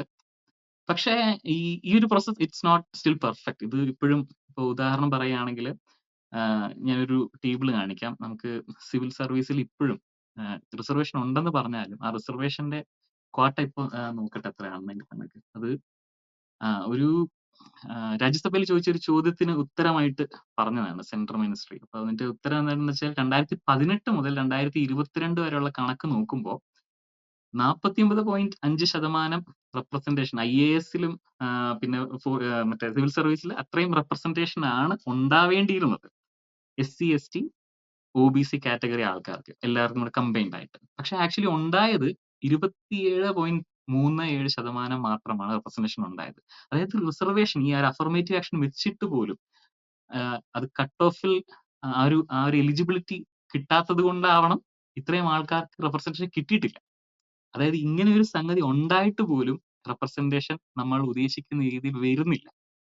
ഓക്കെ, ഈ ഒരു അവസരത്തിലാണ്, ഇങ്ങനെ ഇരിക്കുന്ന ഒരു സൊസൈറ്റിയിലാണ് നേരത്തെ നെഹ്റു പറഞ്ഞ സംഗതികളൊക്കെ നമുക്ക് റീവിസിറ്റ് ചെയ്യാം. ഈ പ്രോഗ്രസീവ് സൊസൈറ്റിയിലെ ഈ ഇക്വിറ്റബിൾ സിസ്റ്റം ശരിക്കും മെറിറ്റിനെ, എഫിഷ്യൻസി അട്ടിമറിക്കുന്നു. മെറിറ്റ് നോക്കുന്നില്ല. നിങ്ങൾ കഴിവനുസരിച്ചല്ല ആൾക്കാരെ സെലക്ട് ചെയ്യുന്നത്. നിങ്ങൾ ജാതി നോക്കിയിട്ടാണ്, അല്ലെങ്കിൽ നിങ്ങൾ നിറം നോക്കിയാണ്, അല്ലെങ്കിൽ നിങ്ങൾ ഏത് ജെൻഡർ ആണെന്ന് നോക്കിയാണ് നിങ്ങൾ സെലക്ട് ചെയ്യുന്നത്. അങ്ങനെ നിങ്ങൾ കഴിവിന്റെ മാനദണ്ഡത്തിലല്ലാതെ വേറെ ചില കാര്യങ്ങളൊക്കെ, പൊളിറ്റിക്കൽ കാര്യങ്ങളൊക്കെ യൂസ് ചെയ്ത് നിങ്ങൾ ആൾക്കാരെ സെലക്ട് ചെയ്യുന്നു. ഇത് മെറിറ്റിനെ നശിപ്പിക്കുന്നു. ഇതാണ് ഇവരുടെ ആർഗ്യുമെന്റ്. ഇത് പറയുന്നത് പൊതുവിൽ ഇപ്പം പ്രതീഷിന്റെ വീഡിയോ കഴിഞ്ഞ് ഈ ഒരു ക്രിറ്റിസിസം ഒക്കെ വന്നല്ലോ. അപ്പം എന്റെ ഒരു നോട്ടത്തിൽ ഇത് പറയുന്നത് ഒരുതരം ഉട്ടോപ്യൻ ഡെല്യൂഷൻ ഉള്ള ആൾക്കാരാണ്. ഈ ഉട്ടോപ്യൻ ഡെല്യൂഷൻ എന്ന് പറഞ്ഞാൽ എന്താന്ന് വെച്ചാൽ, നമ്മളിപ്പോ ഒരു പെർഫെക്റ്റ് സൊസൈറ്റിയിലാണ് നമ്മൾ ജീവിക്കുന്നത് വെച്ചു, ഉട്ടോപ്യയിലാണ് നമ്മൾ ജീവിക്കുന്നത്. എല്ലാ മനുഷ്യരും ഒരേപോലെ, ഡിസ്ക്രിമിനേഷൻ ഡസന്റ് എക്സിസ്റ്റ്, ലിംഗനീതി എന്ന് പറഞ്ഞാൽ 100-ൽ 100, അങ്ങനെ ഒരു പെർഫെക്റ്റ് ഉട്ടോപ്യൻ സൊസൈറ്റിയിലാണെങ്കിൽ ഇവര് പറയുന്ന പോലെ നമുക്ക് ഈ മാനദണ്ഡങ്ങളൊന്നും വേണ്ടായിരുന്നു. നമുക്ക് ചുമ്മാ ഒരു മത്സരം നോക്കി ആരാണ് ജയിക്കുന്നത്. കാരണം എല്ലാവരും ഈക്വൽ ഫുട്ടിങ്ങിലാണ് സ്റ്റാർട്ട് ചെയ്യുന്നത്, ഉറപ്പാണ്. ഫെയർ കോമ്പറ്റീഷൻ നടത്തിയാൽ മാത്രം മതി. ഫെയർ കോമ്പറ്റീഷൻ നടത്തുന്നു, ആളെ സെലക്ട് ചെയ്യുന്നു. അവിടെ നമ്മൾ മെറിറ്റ് ആണ് നോക്കുന്നത്, അല്ലെ? അവിടെ നമുക്ക് ഈ പ്രശ്നമില്ല. പക്ഷെ അങ്ങനെയല്ല, നമ്മളൊരു ഉട്ടോപ്യയിലല്ല ജീവിക്കുന്നെന്നുള്ളതാണ് യാഥാർത്ഥ്യം. നമ്മൾ ഭൂമിയിലേക്ക് തിരിച്ചു വരണം. നമ്മൾ ഇവിടെയാണ് ജീവിക്കുന്നത്. ഇവിടെ ഇങ്ങനെയുള്ള പ്രശ്നങ്ങളുണ്ട്. ഇവിടെ ജാതിയുടെ ഡിസ്ക്രിമിനേഷൻസ് ഉണ്ട്. ഡിസ്ക്രിമിനേഷൻ ഇല്ലെങ്കിൽ പോലും, ഇപ്പം എക്സ്പ്ലിസിറ്റ് ആയിട്ടുള്ള ഡിസ്ക്രിമിനേഷൻ ചിലർക്ക് നേരിടേണ്ടി വന്നിട്ടില്ലെങ്കിൽ പോലും, ഇത് നൂറ്റാണ്ടുകളായി നടന്നു വന്നതുകൊണ്ടുള്ള ആ ഒരു പാസ് ഓൺ ചെയ്തിട്ടുള്ള ആ സോഷ്യൽ ക്യാപിറ്റൽ അല്ലെങ്കിൽ സോഷ്യോ എക്കണോമിക് ക്യാപിറ്റൽ. അപ്പം പിന്നെ ലിംഗനീതിയുടെ പ്രശ്നങ്ങൾ, ഡിസ്ക്രിമിനേഷൻ, സ്ത്രീകളുടെ റെപ്രസെന്റേഷൻ സിവിൽ സർവീസിലൊക്കെ വളരെ കുറവാണ്. അങ്ങനെയുള്ള പ്രശ്നങ്ങളുണ്ട്. പിന്നെ ഇത് പല നാടുകളിലും പല പ്രശ്നങ്ങളാണ്. ചില നാടുകളിൽ ഇൻഡിജിനസ് ആൾക്കാർക്കാണ് പ്രശ്നം. ചില നാടുകളിൽ കറുത്ത വർഗ്ഗക്കാർക്കാണ് പ്രശ്നം. അപ്പൊ പലയിടങ്ങളിലും ഇങ്ങനെയുള്ള പ്രശ്നങ്ങൾ നമ്മളൊരു പെർഫെക്റ്റ് സൊസൈറ്റിയിലല്ല എന്നുള്ളത് കൊണ്ട് തന്നെ ആൾക്കാർ ഈക്വൽ ഫുട്ടിങ്ങിലല്ല സ്റ്റാർട്ട് ചെയ്യുന്നത്. അതുകൊണ്ടാണ് നമുക്ക് ഇങ്ങനെയുള്ള മെഷേഴ്സ്. കാരണം ഇതൊരു ഇക്വിറ്റി എന്നുള്ള സംഗതി കണ്ടെത്തണമെങ്കിൽ ഇങ്ങനെയൊരു പ്രോസസ്സിലൂടെ നമുക്ക് പോയേ തീരും. നമുക്ക് വേറൊരു ഓപ്ഷൻ ഇല്ല. അവിടെയാണ് ഈ മെറിറ്റ് എന്ന് പറഞ്ഞിട്ടുള്ള ഒരു സംഗതി വരുന്നത്. അപ്പൊ നമുക്ക് ഈ ഈ മെറിറ്റ് എന്ന് പറയുമ്പോൾ എന്താണ് ഈ മെറിറ്റ് എന്ന് പറയുന്നതുകൊണ്ട് ഇവർ ഉദ്ദേശിക്കുന്നത് നമുക്ക് നോക്കണമല്ലോ. ഇപ്പൊ ഞാൻ നേരത്തെ പറഞ്ഞതുപോലെ റിസർവേഷൻ വെച്ചിട്ടും നമുക്ക് കുറെ ആൾക്കാർക്ക് റെപ്രസെന്റേഷൻ കിട്ടുന്നില്ല എന്ന് നമുക്ക് മനസ്സിലായി. SC, ST, OBC വിഭാഗങ്ങൾക്ക് വേണ്ടത്ര അതിനകത്തൊരു റെപ്രസെന്റേഷൻ ലഭിക്കുന്നില്ല. എന്തുകൊണ്ടായിരിക്കും? എന്തുകൊണ്ടാണ്? കാരണം ഈ സിവിൽ സർവീസ് എക്സാം എന്ന് പറയുന്നത് മെറിറ്റ് ടെസ്റ്റ് ചെയ്യുന്ന ഒരു എക്സാം ആണല്ലോ. മെറിറ്റ് ടെസ്റ്റ് ചെയ്യുന്ന ഒരു എക്സാമിൽ എന്തുകൊണ്ടാണ് ഈ വിഭാഗത്തിലെ ആൾക്കാരുടെ റെപ്രസെന്റേഷൻ കുറയുന്നത്? ഈവൻ ദോ നമ്മളൊരു അഫർമേറ്റീവ് പോളിസി നമ്മൾ അവിടെ ഇംപ്ലിമെന്റ് ചെയ്തിട്ട് പോലും അതിന്റെ ഒരു മിനിമം കട്ട് ഓഫിൽ മീറ്റ് ചെയ്യാൻ പറ്റാതെ ഇവർ പിന്തള്ളപ്പെട്ട് പോകുന്നത് എന്തുകൊണ്ടായിരിക്കും? ആ ചോദ്യം അതിനൊരു ഉത്തരം നമ്മൾ കണ്ടെത്താൻ ശ്രമിക്കുകയാണെങ്കിൽ നമുക്ക് what are the reasons of under representation? അതാണ് ചോദ്യം. പ്രതീഷിന്റെ ഒരു ചിന്തയിൽ എന്തൊക്കെയായിരിക്കും? ഞാൻ ചിന്തിച്ചപ്പോൾ എനിക്ക് കിട്ടിയത്, ഒന്ന് അവരുടെ ലൊക്കേഷൻ വേറെ ആയതുകൊണ്ടായിരിക്കാം, അല്ലെങ്കിൽ അവർക്ക് താല്പര്യം ഇല്ലാത്തതുകൊണ്ടായിരിക്കാം, അല്ലെങ്കിൽ അവർക്ക് കഴിവില്ലാത്തതുകൊണ്ടായിരിക്കാം. അല്ലാതെ ഒരിക്കലും അതൊരു ഡിസ്ക്രിമിനേഷൻ കാരണമാവാൻ സാധ്യതയില്ല. അവരുടെ ലൊക്കേഷൻ വേറെയും അവരുടെ അല്ല, താല്പര്യം അവരുടെ ഇതൊക്കെ ക്രിട്ടിക്സിന്റെ കാര്യമല്ല ഞാൻ ചോദിക്കുന്നത്. എന്തൊക്കെ ആയിരിക്കും സാധാരണ? എന്തുകൊണ്ടാണ് ഇൻ റിയാലിറ്റി എന്തുകൊണ്ടാവാന്ന് ഞാൻ ചോദിക്കുന്നത്. ക്രിട്ടിക്സ് പറയുന്നത് വിട്ടേക്ക്. റിയാലിറ്റി പല കാര്യങ്ങളുണ്ട്. പക്ഷേ ഇവിടെ മെയിൻ കാര്യം ഞാൻ കാണുന്നത്, ഒന്ന് നമ്മൾ റിസർവേഷൻ കൊടുത്താലും, ഈ അശ്വിനി ദേശ്പാണ്ഡെ ഈ ഒരു വിഷയം പറയുന്നുണ്ട്, നമ്മൾ റിസർവേഷൻ കൊടുത്താലും അക്സെപ്റ്റൻസ് എന്നൊരു സംഭവമുണ്ട്. ഇപ്പം നമ്മൾ റിസർവേഷൻ കൊടുത്തു, കയറിയവർ പലവരും ഡ്രോപ്പ് ചെയ്ത് പോകുന്നുണ്ട്. അതിൻ്റെ ഒരു പ്രധാന കാരണം എന്ന് വെച്ച് കഴിഞ്ഞാൽ people are not accepting them. കാരണം നിങ്ങൾക്ക് കഴിവില്ല, കഴിവ് കുറഞ്ഞ ആളുകളാണ് നിങ്ങളിവിടെ വന്നേക്കുന്നത് എന്നൊരു ആറ്റിറ്റ്യൂഡിലാണ് അവരോട് പെരുമാറുന്നത്. Stereo type. അപ്പോൾ അവിടെ കയറി വരുന്ന ഒരാളുടെ സൈക്കോളജിനോ, ഞാനൊരു അൺഡിസേർവിങ് സ്ഥലത്താണ് എത്തിയേക്കുന്നത്, ഇവിടെയൊക്കെ വലിയ കഴിവുള്ള ആൾക്കാരാണ്, അപ്പോൾ ആ ഒരു ബോധ്യമാണ് അവൻ്റെ മനസ്സിൽ വരുന്നത്. അപ്പോൾ പിന്നെ അവൻ അവിടെ ഭയങ്കര സ്ട്രഗിളാണ്. ഒന്നത്. മറ്റവൻ അങ്ങനെയല്ല. മറ്റവൻ നീ ലോകം വെട്ടിപ്പിടിക്കാനുള്ള എല്ലാ കഴിവുള്ള ഒരുത്തനാണെന്നുള്ള രീതിയിലാണ് സമൂഹം അവനെ വളർത്തുന്നത്. അവൻ വരുമ്പോൾ ഇതല്ല എൻ്റെ സ്ഥലമാണ് എന്നുള്ള രീതിയിലാണ്. ഒന്നത്. രണ്ടാമത്തേത്, ഇവിടെ കയറി ചെല്ലാൻ തന്നെയുള്ള ഒരു സോഷ്യൽ ക്യാപിറ്റൽ പല ആരുടെയും കയ്യിലില്ല. ഇപ്പോൾ ഈ എക്സാം എഴുതുക എന്ന് പറയുന്നത്, സണ്ണിയും കപ്പിക്കാടും പറയുന്നുണ്ട്, ഒരു എക്സാം എഴുതുക, ഈ റിസർവേഷൻ സിസ്റ്റം എഴുതിയാലും ആ ഒരു എക്സാം എഴുതണമെങ്കിൽ പോലും you need some social capital. അപ്പോൾ അതുപോലും ഈ റിസർവ്ഡ് കാറ്റഗറിയിലുള്ള ആളുകൾക്കില്ല, പല ആളുകൾക്കും ഇല്ല. അപ്പോൾ ഈ രണ്ട് കാരണമാണ് ഞാൻ പ്രധാനമായിട്ട് കാണുന്നത്. രാജേഷ് എന്താണ് കാണുന്നത്? ഞാൻ ആലോചിച്ചപ്പോൾ കിട്ടിയ കാര്യങ്ങൾ ഞാനിങ്ങനെ ഇട്ടിട്ടുണ്ട് ഇതിനകത്ത്. എൻ്റെ ഒരു നോട്ടത്തിൽ പലർക്കും പല കാരണങ്ങൾ ഉണ്ടാവാം.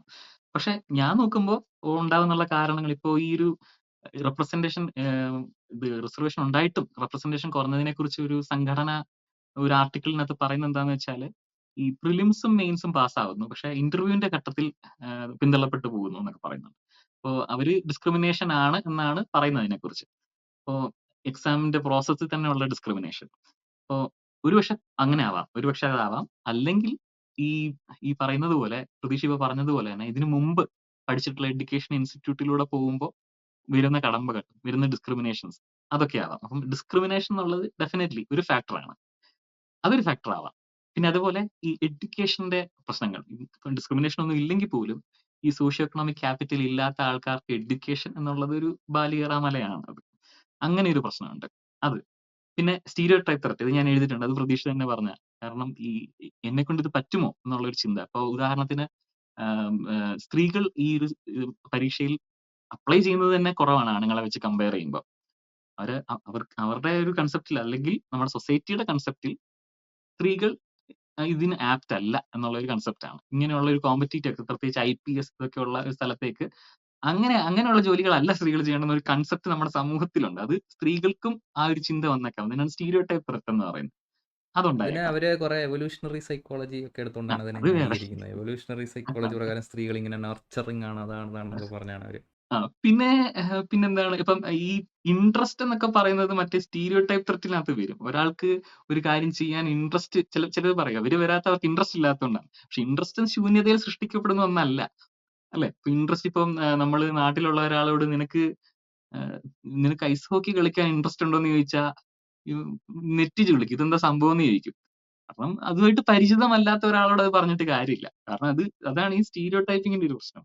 പിന്നെ ഈ ലൊക്കേഷൻ അത് ഞാൻ എഴുതിയിട്ടുണ്ട്. ലൊക്കേഷൻ ഒരു കാരണമാണ്. ഒരു അർബൻ ഏരിയാസിലുള്ളവർക്കാണ് ഇതിന് കൂടുതൽ ഇത് പഠിക്കാനും ഇതിലേക്ക് വരാനൊക്കെയുള്ള സാധ്യത കൂടുതൽ. പക്ഷെ ഒരു കാര്യം നമ്മൾ പരിശോധിച്ചാൽ ഇതൊക്കെ ഇത്രയും പറഞ്ഞ കാര്യങ്ങളെല്ലാം തന്നെ ഇനിയും there are more reasons. പക്ഷെ ഇതൊക്കെ തന്നെ സോഷ്യോ എക്കണോമിക് റീസൺസ് ആണ്. സോഷ്യോ എക്കണോമിക് ഫാക്ടേഴ്സ് ആണ് ഇതെല്ലാം തന്നെ. നമ്മൾ നോക്കുന്നത് എന്താ? എന്തുകൊണ്ട് എസ്-സി, എസ്-ടി, ഒ-ബി-സി വിഭാഗത്തിലുള്ളവർക്ക് റെപ്രസെന്റേഷൻ കുറയുന്നു എന്നാണ് നമ്മൾ നോക്കുന്നത്. നമ്മൾ നോക്കുമ്പോൾ നമ്മളുടെ എന്തൊക്കെ കാരണങ്ങൾ പറഞ്ഞാലും ഇപ്പൊ ചിലര് പറയും ജാതി ഡിസ്ക്രിമിനേഷൻ ഒന്നും ഇല്ല. ഇല്ലെന്ന് തന്നെ വെച്ചു. ഇല്ലെങ്കിൽ പോലും ബാക്കി കാര്യങ്ങൾ അവിടെ സ്റ്റിൽ എക്സിസ്റ്റ്. അപ്പൊ ഈ സോഷ്യോ എക്കണോമിക് റീസൺസ് കൊണ്ട് ഒരാൾ പിന്തള്ളപ്പെട്ടു പോവുകയാണെങ്കിൽ അത് അവന്റെ മിസ്റ്റേക്ക് അല്ല. ആ വ്യക്തിയുടെ കുറവ് കൊണ്ടല്ല പിന്തള്ളപ്പെട്ടു പോയത്. ഇവിടെ ന്യായമായ ഒരു ചോദ്യം വരാം. സോഷ്യോ എക്കണോമിക് ഫാക്ടർ ആണെങ്കിൽ എന്തുകൊണ്ടാണ് കാസ്റ്റ് അഥവാ ജാതി ഇങ്ങനെയുള്ള സംഭവങ്ങൾ നോക്കേണ്ടതെന്ന്? അതിനുള്ള കാരണം എന്താണെന്ന് വെച്ച് കഴിഞ്ഞാൽ നമ്മൾ പഠനങ്ങൾ നോക്കുമ്പോൾ ഇന്നത്തെ ഇന്ത്യയിലുള്ള ഒരു വ്യക്തിയുടെ സോഷ്യോ എക്കണോമിക് സ്റ്റാറ്റസിനെ നിങ്ങളുടെ ജാതി വളരെ ഒരു പ്രധാന മീഡിയേറ്ററായി പ്രവർത്തിക്കുന്നുണ്ട് എന്നാണ് പഠനങ്ങൾ കാണിക്കുന്നത്. അപ്പൊ ഇവിടെ ഒരു പോസിബിൾ കൗണ്ടർ ആർഗ്യുമെന്റ് വരാം. What about IQ? അങ്ങനെ ഒരു സംഗതി വരാം. അതൊരു ബയോളജിക്കൽ സംഗതിയാണല്ലോ. അതിനകത്തും സോഷ്യോ എക്കണോമിക് കാര്യങ്ങൾ ഒരുപക്ഷെ വരാം. അത് വിട്ടേക്ക്. അത് വേറൊരു സബ്ജക്റ്റ് ആണ്. ബട്ട് സ്റ്റിൽ അതൊരു ബയോളജിക്കൽ സംഗതിയല്ലേ? ബുദ്ധി എന്നുള്ളത് ഒരു ബയോളജിക്കൽ സംഗതിയല്ലേ? ബുദ്ധി കുറഞ്ഞത് കൊണ്ടാവാം എന്നൊരു ആർഗ്യുമെന്റ് ചിലരെങ്കിലും പറയും. പക്ഷെ അങ്ങനെ പറയുമ്പോൾ അതിന് ജസ്റ്റിഫിക്കേഷൻ കൊണ്ടുവരണം. അപ്പൊ അവര് പറയുന്നത് എന്താണ്? ചില കാസ്റ്റിലുള്ളവർക്ക് ബുദ്ധി കുറവാണ്, അല്ലെങ്കിൽ സ്ത്രീകൾക്ക് ബുദ്ധി കുറവാണ് എന്നുള്ള സംഗതിയാണ് പറയുന്നത്. സ്യൂഡോ സയൻസ് ആണ്. അതിനകത്ത് ഒരു ജസ്റ്റിഫിക്കേഷൻ ഇല്ല. അങ്ങനെ ആരെങ്കിലും പറയുന്നുണ്ടെങ്കിൽ റേസിസ്റ്റ്, സെക്സിസ്റ്റ് ആയിട്ടുള്ള ആൾക്കാരെ, കാസ്റ്റിസ്റ്റ് ആയിട്ടുള്ള ആൾക്കാരെ അത് പറയുള്ളൂ. അത് നമ്മൾ വിലക്കെടുക്കുന്നില്ല. അതിന് വലിയ കാര്യമില്ല. അപ്പൊ യഥാർത്ഥ കാരണങ്ങൾ എന്താണെന്ന് നോക്കുമ്പോൾ അതൊരു വ്യക്തിയുടെ കുറ്റം, ഒരു വ്യക്തിയുടെ കുറ്റം കൊണ്ടല്ലാത്ത കാര്യങ്ങൾ കൊണ്ടാണ് പിന്തള്ളപ്പെട്ടു പോകുന്നത്. അപ്പൊ ശരിക്കും എന്താണ് ഈ ടെസ്റ്റിങ്ങിന്റെ ഒരു പ്രത്യേകത? എന്താണ് ഇത് ടെസ്റ്റ് ചെയ്യുന്നത് ആക്ച്വലി? ഇതിൽ പിന്തള്ളപ്പെട്ടു പോകുന്നത് ഈ സോഷ്യോ എക്കണോമിക് ബാക്ക്ഗ്രൗണ്ടിൽ പുറകോട്ട് പോകുന്നവരാണ് പിന്തള്ളപ്പെട്ടു പോകുന്നത്. അതിന്റെ അർത്ഥം ഈ ടെസ്റ്റ് ആക്ച്വലി ഇത് സോഷ്യോ എക്കണോമിക് കണ്ടീഷൻസിനെ ആണ് കൂടുതൽ ടെസ്റ്റ് ചെയ്യുന്നുള്ളതാണ് നമ്മൾ മനസ്സിലാക്കേണ്ടത്. അതാണ് ഇതിനകത്തൊരു പ്രധാന ഒരു ഫാക്ടർ. ഈ ടെസ്റ്റ് എന്നുള്ളത് ഒരിക്കലും കുറ്റമറ്റതല്ല. കാരണം നമ്മള് സിവിൽ സർവീസ് നമ്മളൊരു എക്സാമ്പിൾ എടുത്ത് പറയാണ്. വേറെ പല കാര്യങ്ങളുണ്ട്, പല മേഖലകളുണ്ട്. സ്പോർട്സ് ഉണ്ട്, ആർട്സ് ഉണ്ട്. ജസ്റ്റ് ഒരു എക്സാമ്പിൾ സിവിൽ സർവീസ് എടുത്ത് പറയുന്നതേ ഉള്ളൂ. കാരണം അതാണ് ഏറ്റവും പ്രസ്റ്റീജിയസ്, മെറിറ്റോറിയസ് ആയിട്ട് നമ്മൾ കണക്കാക്കുന്നത്. അതുകൊണ്ട്. അപ്പോ ഈ ടെസ്റ്റിംഗ് എന്ന് പറയുന്നത് ആക്ച്വലി ഒരു നോളജിന്റെ ടെസ്റ്റിംഗ് ആണ്. അത് ശരിക്കും പറഞ്ഞാൽ ഈ നമ്മൾ ഈ മെറിറ്റ് എന്ന് പറയുമ്പോൾ ഈ ജോലി ചെയ്യാനുള്ള സ്കിൽസ് അല്ല അതിൽ പ്രധാനമായിട്ട് നോക്കുന്നത്. പ്രധാനമായിട്ട് അതിനകത്ത് നോക്കുന്നത് ലാംഗ്വേജ് സ്കിൽസ് ഉണ്ടോ, ക്രിട്ടിക്കൽ റീസണിംഗ് ഉണ്ടോ, പിന്നെ അനലിറ്റിക്കൽ ഇതുണ്ടോ എന്നൊക്കെ ഒന്ന് നോക്കും. പിന്നെ കൂടുതലും 90% നോളജ് ആണ്. പല പല സബ്ജക്റ്റുകളിലുള്ള നോളജ്, അത് എസ്സേ എഴുതാനുള്ള കഴിവ്, ഇങ്ങനെയുള്ള കാര്യങ്ങൾ. പിന്നെ അവസാനം ഇന്റർവ്യൂവിൽ ഒരു പേഴ്സണാലിറ്റി ടെസ്റ്റിംഗ്. ഇതാണ് ഇതിനകത്ത് സംഭവിക്കുന്നത്. അപ്പൊ പ്രൈമറിലി ഇത് നോളജ് ടെസ്റ്റ് ആണ്. പക്ഷെ ഈ നോളജ് ടെസ്റ്റിന് ഒരു പ്രത്യേകത, ഈ ടെസ്റ്റ് പാസ്സായിട്ടുള്ള ആൾക്കാർ പല പല ജോലികളിലാണ് പോകുന്നത്. അഡ്മിനിസ്ട്രേറ്റീവ് സർവീസിൽ പോകുന്നവരുണ്ട്, ഫോറിൻ സർവീസിൽ പോകുന്നവരുണ്ട്, ഫോറസ്ട്രി സർവീസിലേക്ക് പോകുന്നവരുണ്ട്, റവന്യൂ സർവീസിൽ പോകുന്നവരുണ്ട്. അങ്ങനെ അങ്ങനെ പല ഡിഫറെന്റ് കാറ്റഗറിയിലേക്കാണ് ഇവരുടെ ജോലി. അപ്പൊ ഈ പല ജോലി ചെയ്യുന്ന ആൾക്കാർക്ക് ഒരു ടെസ്റ്റ് ആണ് നമ്മൾ എടുക്കുന്നത്, അല്ലെ? അപ്പൊ ശരിക്കും പറഞ്ഞാൽ അവർക്ക് ആ ജോലി ചെയ്യാനുള്ള സ്കില്ലുണ്ടോ, ആ മെറിറ്റ് ഉണ്ടോ എന്ന് ശരിക്കും പറഞ്ഞാൽ ടെസ്റ്റ് ചെയ്യുന്നില്ല.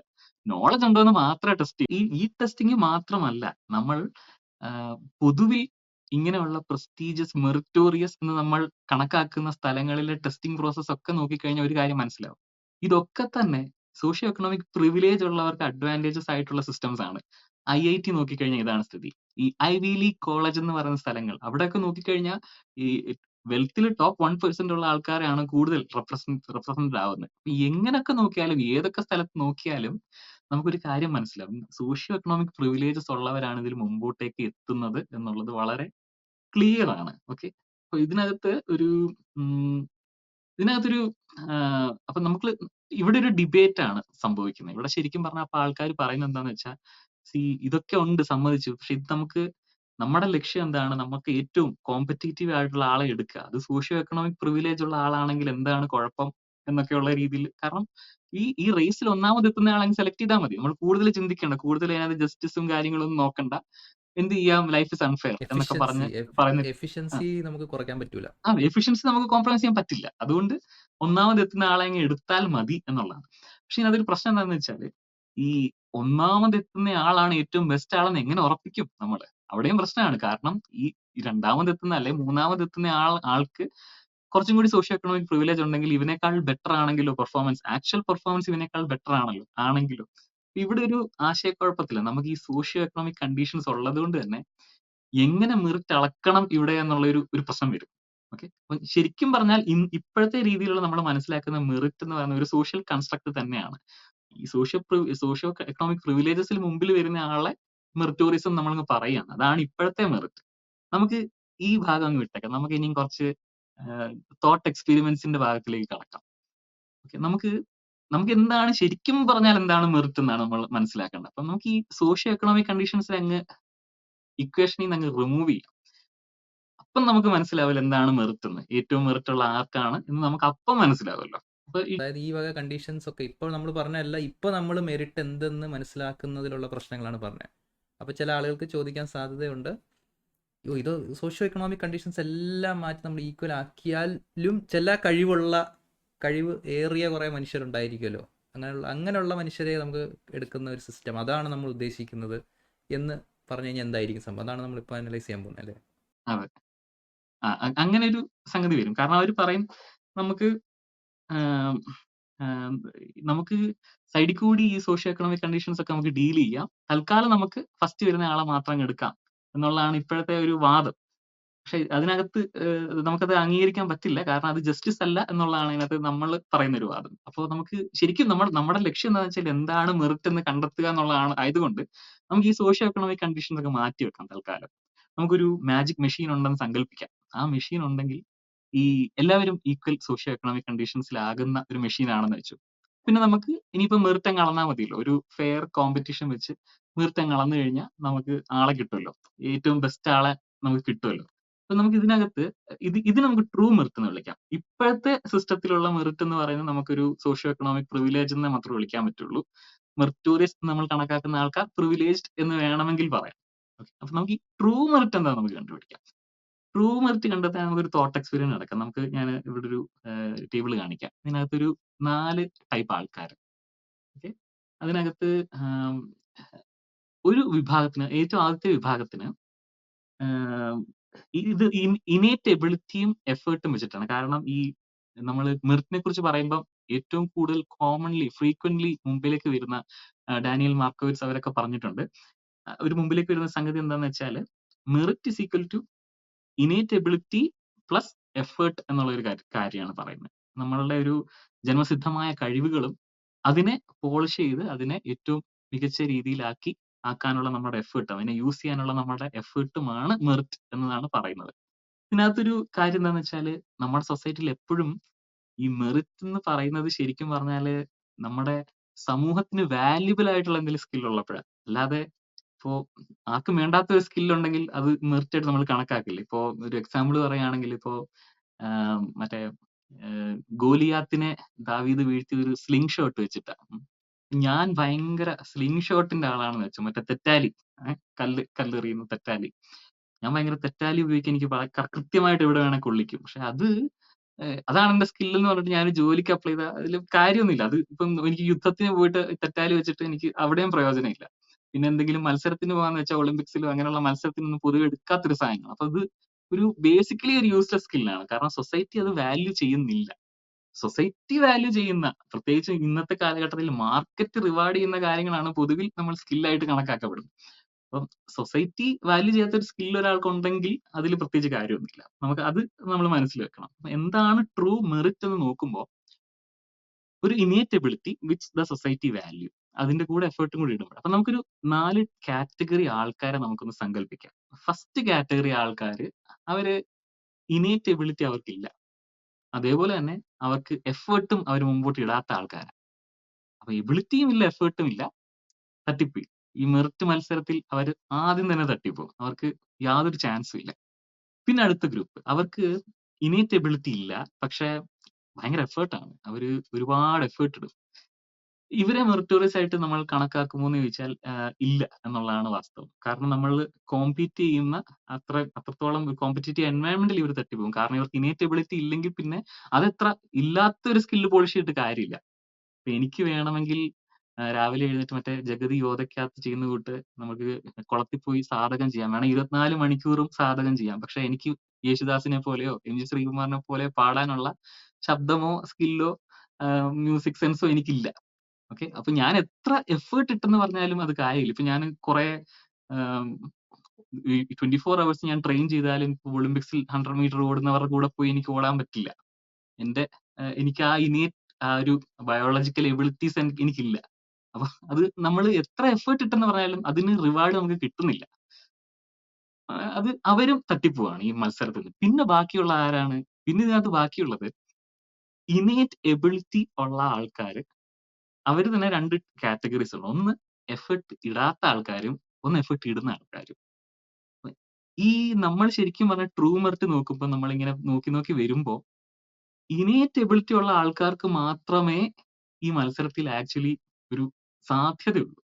അതിൽ തന്നെ എഫേർട്ട് ഇടുന്നവർക്കാണ് വിജയിക്കാൻ സാധിക്കുന്നത്. ഈ 2 കൂട്ടരും തമ്മിലുള്ള മത്സരത്തിൽ എഫേർട്ട് ഇടുന്ന ഇനേറ്റ് എബിലിറ്റി ഉള്ള ആൾക്കാർക്കാണ് എപ്പോഴും വിജയിക്കാൻ സാധിക്കുക. കാരണം മറ്റേ ആൾ എഫേർട്ട് ഇടുന്നില്ല. ഇപ്പൊ യേശുദാസ് ഭയങ്കര പാട്ടുകാരനാണ്. പക്ഷെ ഞാൻ പുതിയ പാട്ടൊന്നും പഠിച്ച് പാടൂല്ല എന്ന് പറഞ്ഞ് എഫേർട്ട് ഇടാതിരുന്നിട്ട് കാര്യമില്ല. എഫേർട്ടും കൂടെ അതിന്റെ കൂടെ വരണം. പിന്നെ ഒരു കാര്യം നമ്മൾ ഇതിനകത്ത് മനസ്സിലാക്കേണ്ടതെന്ന് വെച്ചാല് ഈ 2 കാര്യങ്ങളിൽ ഒരെണ്ണം പെർമനന്റ് ആണ്. ഈ ഇനേറ്റ് എബിലിറ്റി എന്ന് പറയുന്നത് ഒരു പെർമനന്റ്ലി നമുക്ക് കിട്ടുന്ന ഒരു ബയോളജിക്കൽ ലോട്ടറി വഴി പെർമനന്റ്ലി കിട്ടുന്ന കാര്യമാണ്. പക്ഷെ ഇതിനകത്ത് മാറാൻ സാധ്യതയുള്ള എഫേർട്ടാണ്. കാരണം നമ്മുടെ മോട്ടിവേഷൻ, നമ്മുടെ ജീവിത സാഹചര്യങ്ങളൊക്കെ വെച്ച് നമുക്ക് എഫേർട്ടിൽ അങ്ങോട്ടും ഇങ്ങോട്ടൊക്കെ മാറ്റം വരുത്താം. അപ്പൊ ഈ അവസാനത്തെ 2 കാറ്റഗറിയിൽ ഈ എഫേർട്ട് ഇടാത്ത ആൾക്കാർക്ക് മേ ബി മറ്റൊരവസരത്തിൽ കുറച്ചും കൂടി മോട്ടിവേഷൻ വന്നാൽ അവർ എഫേർട്ട് ഇട്ടാൽ അവർക്കും ഈ മത്സരത്തിൽ ഒന്നാമതെത്താനുള്ള ഓപ്ഷൻ ഉണ്ട്. ചുരുക്കി പറഞ്ഞാൽ നമ്മൾ ഈ ട്രൂ മെറിറ്റ് എന്ന് പറയുമ്പോൾ അത് ശരിക്കും പറഞ്ഞാൽ ഇനേറ്റ് എബിലിറ്റി അല്ലെങ്കിൽ ഒരു ബയോളജിക്കൽ സ്കിൽ സ്വന്തമായിട്ടുള്ള ഒരാൾക്ക് മാത്രമേ ശരിക്കും ട്രൂ മെറിറ്റ് ഉണ്ട് എന്ന് നമുക്ക് പറയാൻ സാധിക്കുന്നുള്ളൂ. ഇതിന് നമ്മൾ ഈ മെറിറ്റോക്രസി എന്നൊക്കെ പറയുമ്പോൾ നമ്മൾ ആക്ച്വലി എന്താണ് അപ്പൊ പറയുന്നത്? ബയോളജിക്കൽ എബിലിറ്റി ഉള്ള ആൾക്കാർക്ക് കൂടുതൽ റിസോഴ്സസും പവറും കൊടുക്കണം എന്നാണ് പറയുന്നത്. നമ്മളിപ്പോ എവിടുന്ന് ഇവിടം വരെ എത്തി? നമ്മൾ തുടങ്ങിയത് എവിടെയാണ്? നമ്മൾ പറഞ്ഞെന്താണ്? ബൈ ബർത്ത് നമ്മൾ കൊടുക്കുന്ന ഹൈറാർക്കിക്കൽ സൊസൈറ്റി അത് പഴയ സംഗതിയാണ്. നമ്മൾ അതിലേക്ക് തിരിച്ചു പോകണം എന്നുള്ള രീതിയിലാണ് ഇപ്പൊ എത്തിയിരിക്കുന്നത്. ബേസിക്കലി മെറിറ്റോക്രസി എന്ന് പറയുന്ന സംഭവം നമ്മളൊന്ന് കുത്തിയിരുന്ന് അനലൈസ് ചെയ്ത് അതിനെ കുറച്ചും കൂടെ ഡൈസെക്ട് ചെയ്ത് വരുമ്പോൾ ബേസിക്കലി പണ്ടുള്ള ഒരു ഫ്യൂഡൽ ബൈ ബർത്ത് കിട്ടുന്ന പ്രിവിലേജസ് എന്ന് പറഞ്ഞാൽ അതേ സിസ്റ്റം തന്നെയാണ്. അത് പുതിയ ലേയേഴ്സ് അതിനകത്ത് ആഡ് ചെയ്യുന്നു എന്ന് മാത്രമേ ഉള്ളൂ. നമ്മളതിങ്ങനെ തുറന്ന് പോകുമ്പോൾ ബേസിക്കലി ബയോളജിക്കൽ അഡ്വാൻറ്റേജ് ഉള്ള ആളുകൾക്ക് കുറച്ച് വാല്യൂം, കുറച്ച് റെസ്പെക്റ്റും, കുറച്ച് റിസോഴ്സും എക്സ്ട്രാ കൊടുക്കണം എന്ന് തന്നെയാണ്. ഒരു കൗണ്ടർ ഉണ്ട്. അപ്പൊ ചിലർ പറയും ബയോളജിക്കൽ ഇത് ഉണ്ടായിട്ട് മാത്രം കാര്യമില്ലല്ലോ, എഫേർട്ടും കൂടെ വേണ്ടേ? നമ്മൾ ആ എഫേർട്ടിനാണ് മാർക്ക് കൊടുക്കുന്നതെന്ന് പറയും. നമ്മൾ അവർ ചെയ്യുന്ന എഫേർട്ടിനാണ്. പക്ഷെ അതൊരു പൊള്ളയായ വാദമാണ്. കാരണം അങ്ങനെ എഫേർട്ടിനാണ് മാർക്ക് കൊടുക്കുന്നതെങ്കിൽ ഞാൻ എല്ലാ ദിവസവും ഇവിടെ രാവിലെ ചുറ്റും ഇങ്ങനെ നടന്ന് ഓടാം. എനിക്ക് 1ാം സമ്മാനം തരുമോ ഒളിമ്പിക്സില്? ഞാൻ ഞാൻ കോമ്പീറ്റ് ചെയ്ത് ഫസ്റ്റ് അടിച്ചാലേ എനിക്ക് കിട്ടുള്ളൂ. ഞാൻ എത്ര എഫേർട്ട് ഇട്ടെന്ന് പറഞ്ഞാലും എനിക്ക് 1ാം സമ്മാനം ആരും തരില്ല. എനിക്ക് ആരും നീ മെറിറ്റോറിയസ് ആടാ, നീ മികച്ച ഓട്ടക്കാരനാടാന്ന് പറയില്ല. ഞാൻ നേരത്തെ പറഞ്ഞ തൊട്ട് ഞാൻ വേണമെങ്കിൽ 24 മണിക്കൂറും വെള്ളത്തിൽ കിടന്ന് സാധകം ചെയ്യാം. എനിക്ക് മികച്ച ഗായകൻ നീ ആടാ എന്ന് എന്നോട് ആരും പറയില്ല. മനസ്സിലായത്? എഫേർട്ടിനല്ല. ഇത് മാത്രമല്ല, ഈ എഫേർട്ട് എന്ന് പറഞ്ഞ സാധനം ആക്ച്വലി ഒരു സോഷ്യോ എക്കണോമിക് പ്രിവിലേജ് ആണ്. അതെ, അതിനകത്ത് സോഷ്യോ എക്കണോമിക് പ്രിവിലേജും കൂടി വരുന്നുണ്ട്. കാരണം ആ ടൈം ആ റിസോഴ്സസ് ഇടാൻ പറ്റുന്ന ഒരു ഇത് അത് വരുന്നുണ്ട്. അത് ശരിയാണ്. ആക്ച്വലി ഇതിനകത്ത് കാരണം നമ്മളിവിടെ ഈ കേസ് എടുത്തത് തന്നെ സോഷ്യോ എക്കണോമിക് പ്രിവിലേജസ് ഇല്ലാതെ നമുക്ക് മെറിറ്റ് ഇല്ലാത്ത ട്രൂ മെറിറ്റ് കണ്ടുപിടിക്കാനാണ്. അവസാനം കണ്ടുപിടിച്ച് നമുക്ക് വരുമ്പോൾ അതിനകത്ത് വീണ്ടും സോഷ്യോ എക്കണോമിക് പ്രിവിലേജ് ഉള്ള സാധനം നമുക്ക് എടുക്കാൻ പറ്റില്ല. സോ ആക്ച്വലി മെറിറ്റ് എന്ന് പറഞ്ഞു കഴിഞ്ഞാൽ ഈസ് ബയോളജിക്കൽ അഡ്വാൻറ്റേജ്, അതല്ലാതെ വേറൊന്നും നമ്മൾ പുഷ് ചെയ്യുന്നില്ല. മെറിറ്റോക്രസി ഇതാണ് സംഗതി. ഇതാണ് ഇത് നമ്മള് സണ്ണി കപ്പിക്കാടിനോടുള്ള ഇന്റർവ്യൂവിലാണ് തോന്നുന്നു. സണ്ണി കപ്പിക്കാട് മെറിറ്റോ അതെന്താ അങ്ങനെ ഒരു സംഗതി ഉണ്ടോ? ശരിക്കും പറഞ്ഞാൽ വെള്ളത്തിൽ വരച്ച വര പോലെയാണ്. നമ്മൾ ഇത് പറഞ്ഞു വരുമ്പോൾ ഒരു ബർത്ത് ലോട്ടറി എന്നുള്ള ഒരു സംഗതി മാത്രം നമുക്ക് അതിലേക്ക് ചുരുക്കാൻ പറ്റുന്നുണ്ട്. കാച്ചിക്കുറുക്കി എടുക്കുമ്പോൾ അതിലേക്ക് ചുരുങ്ങുന്നത്. പക്ഷെ അതിന്റെ ഡേഞ്ചർ എന്താന്ന് വെച്ചാൽ ഈ പറഞ്ഞതുപോലെ അങ്ങനെ ബർത്ത് ലോട്ടറി അടിച്ചവർക്ക് നമുക്ക് ഈ മെറിറ്റോക്രാറ്റിക് സിസ്റ്റം ഞാനൊരു കാര്യം അംഗീകരിക്കാം. നമുക്ക് ഒരു ജോലി ചെയ്യാൻ ഏറ്റവും ആം, ഏറ്റവും ആ ജോലിക്ക് ഏറ്റവും കഴിവുള്ള ആളെ സെലക്ട് ചെയ്യുന്നതിനോട് എനിക്ക് എതിർപ്പില്ല.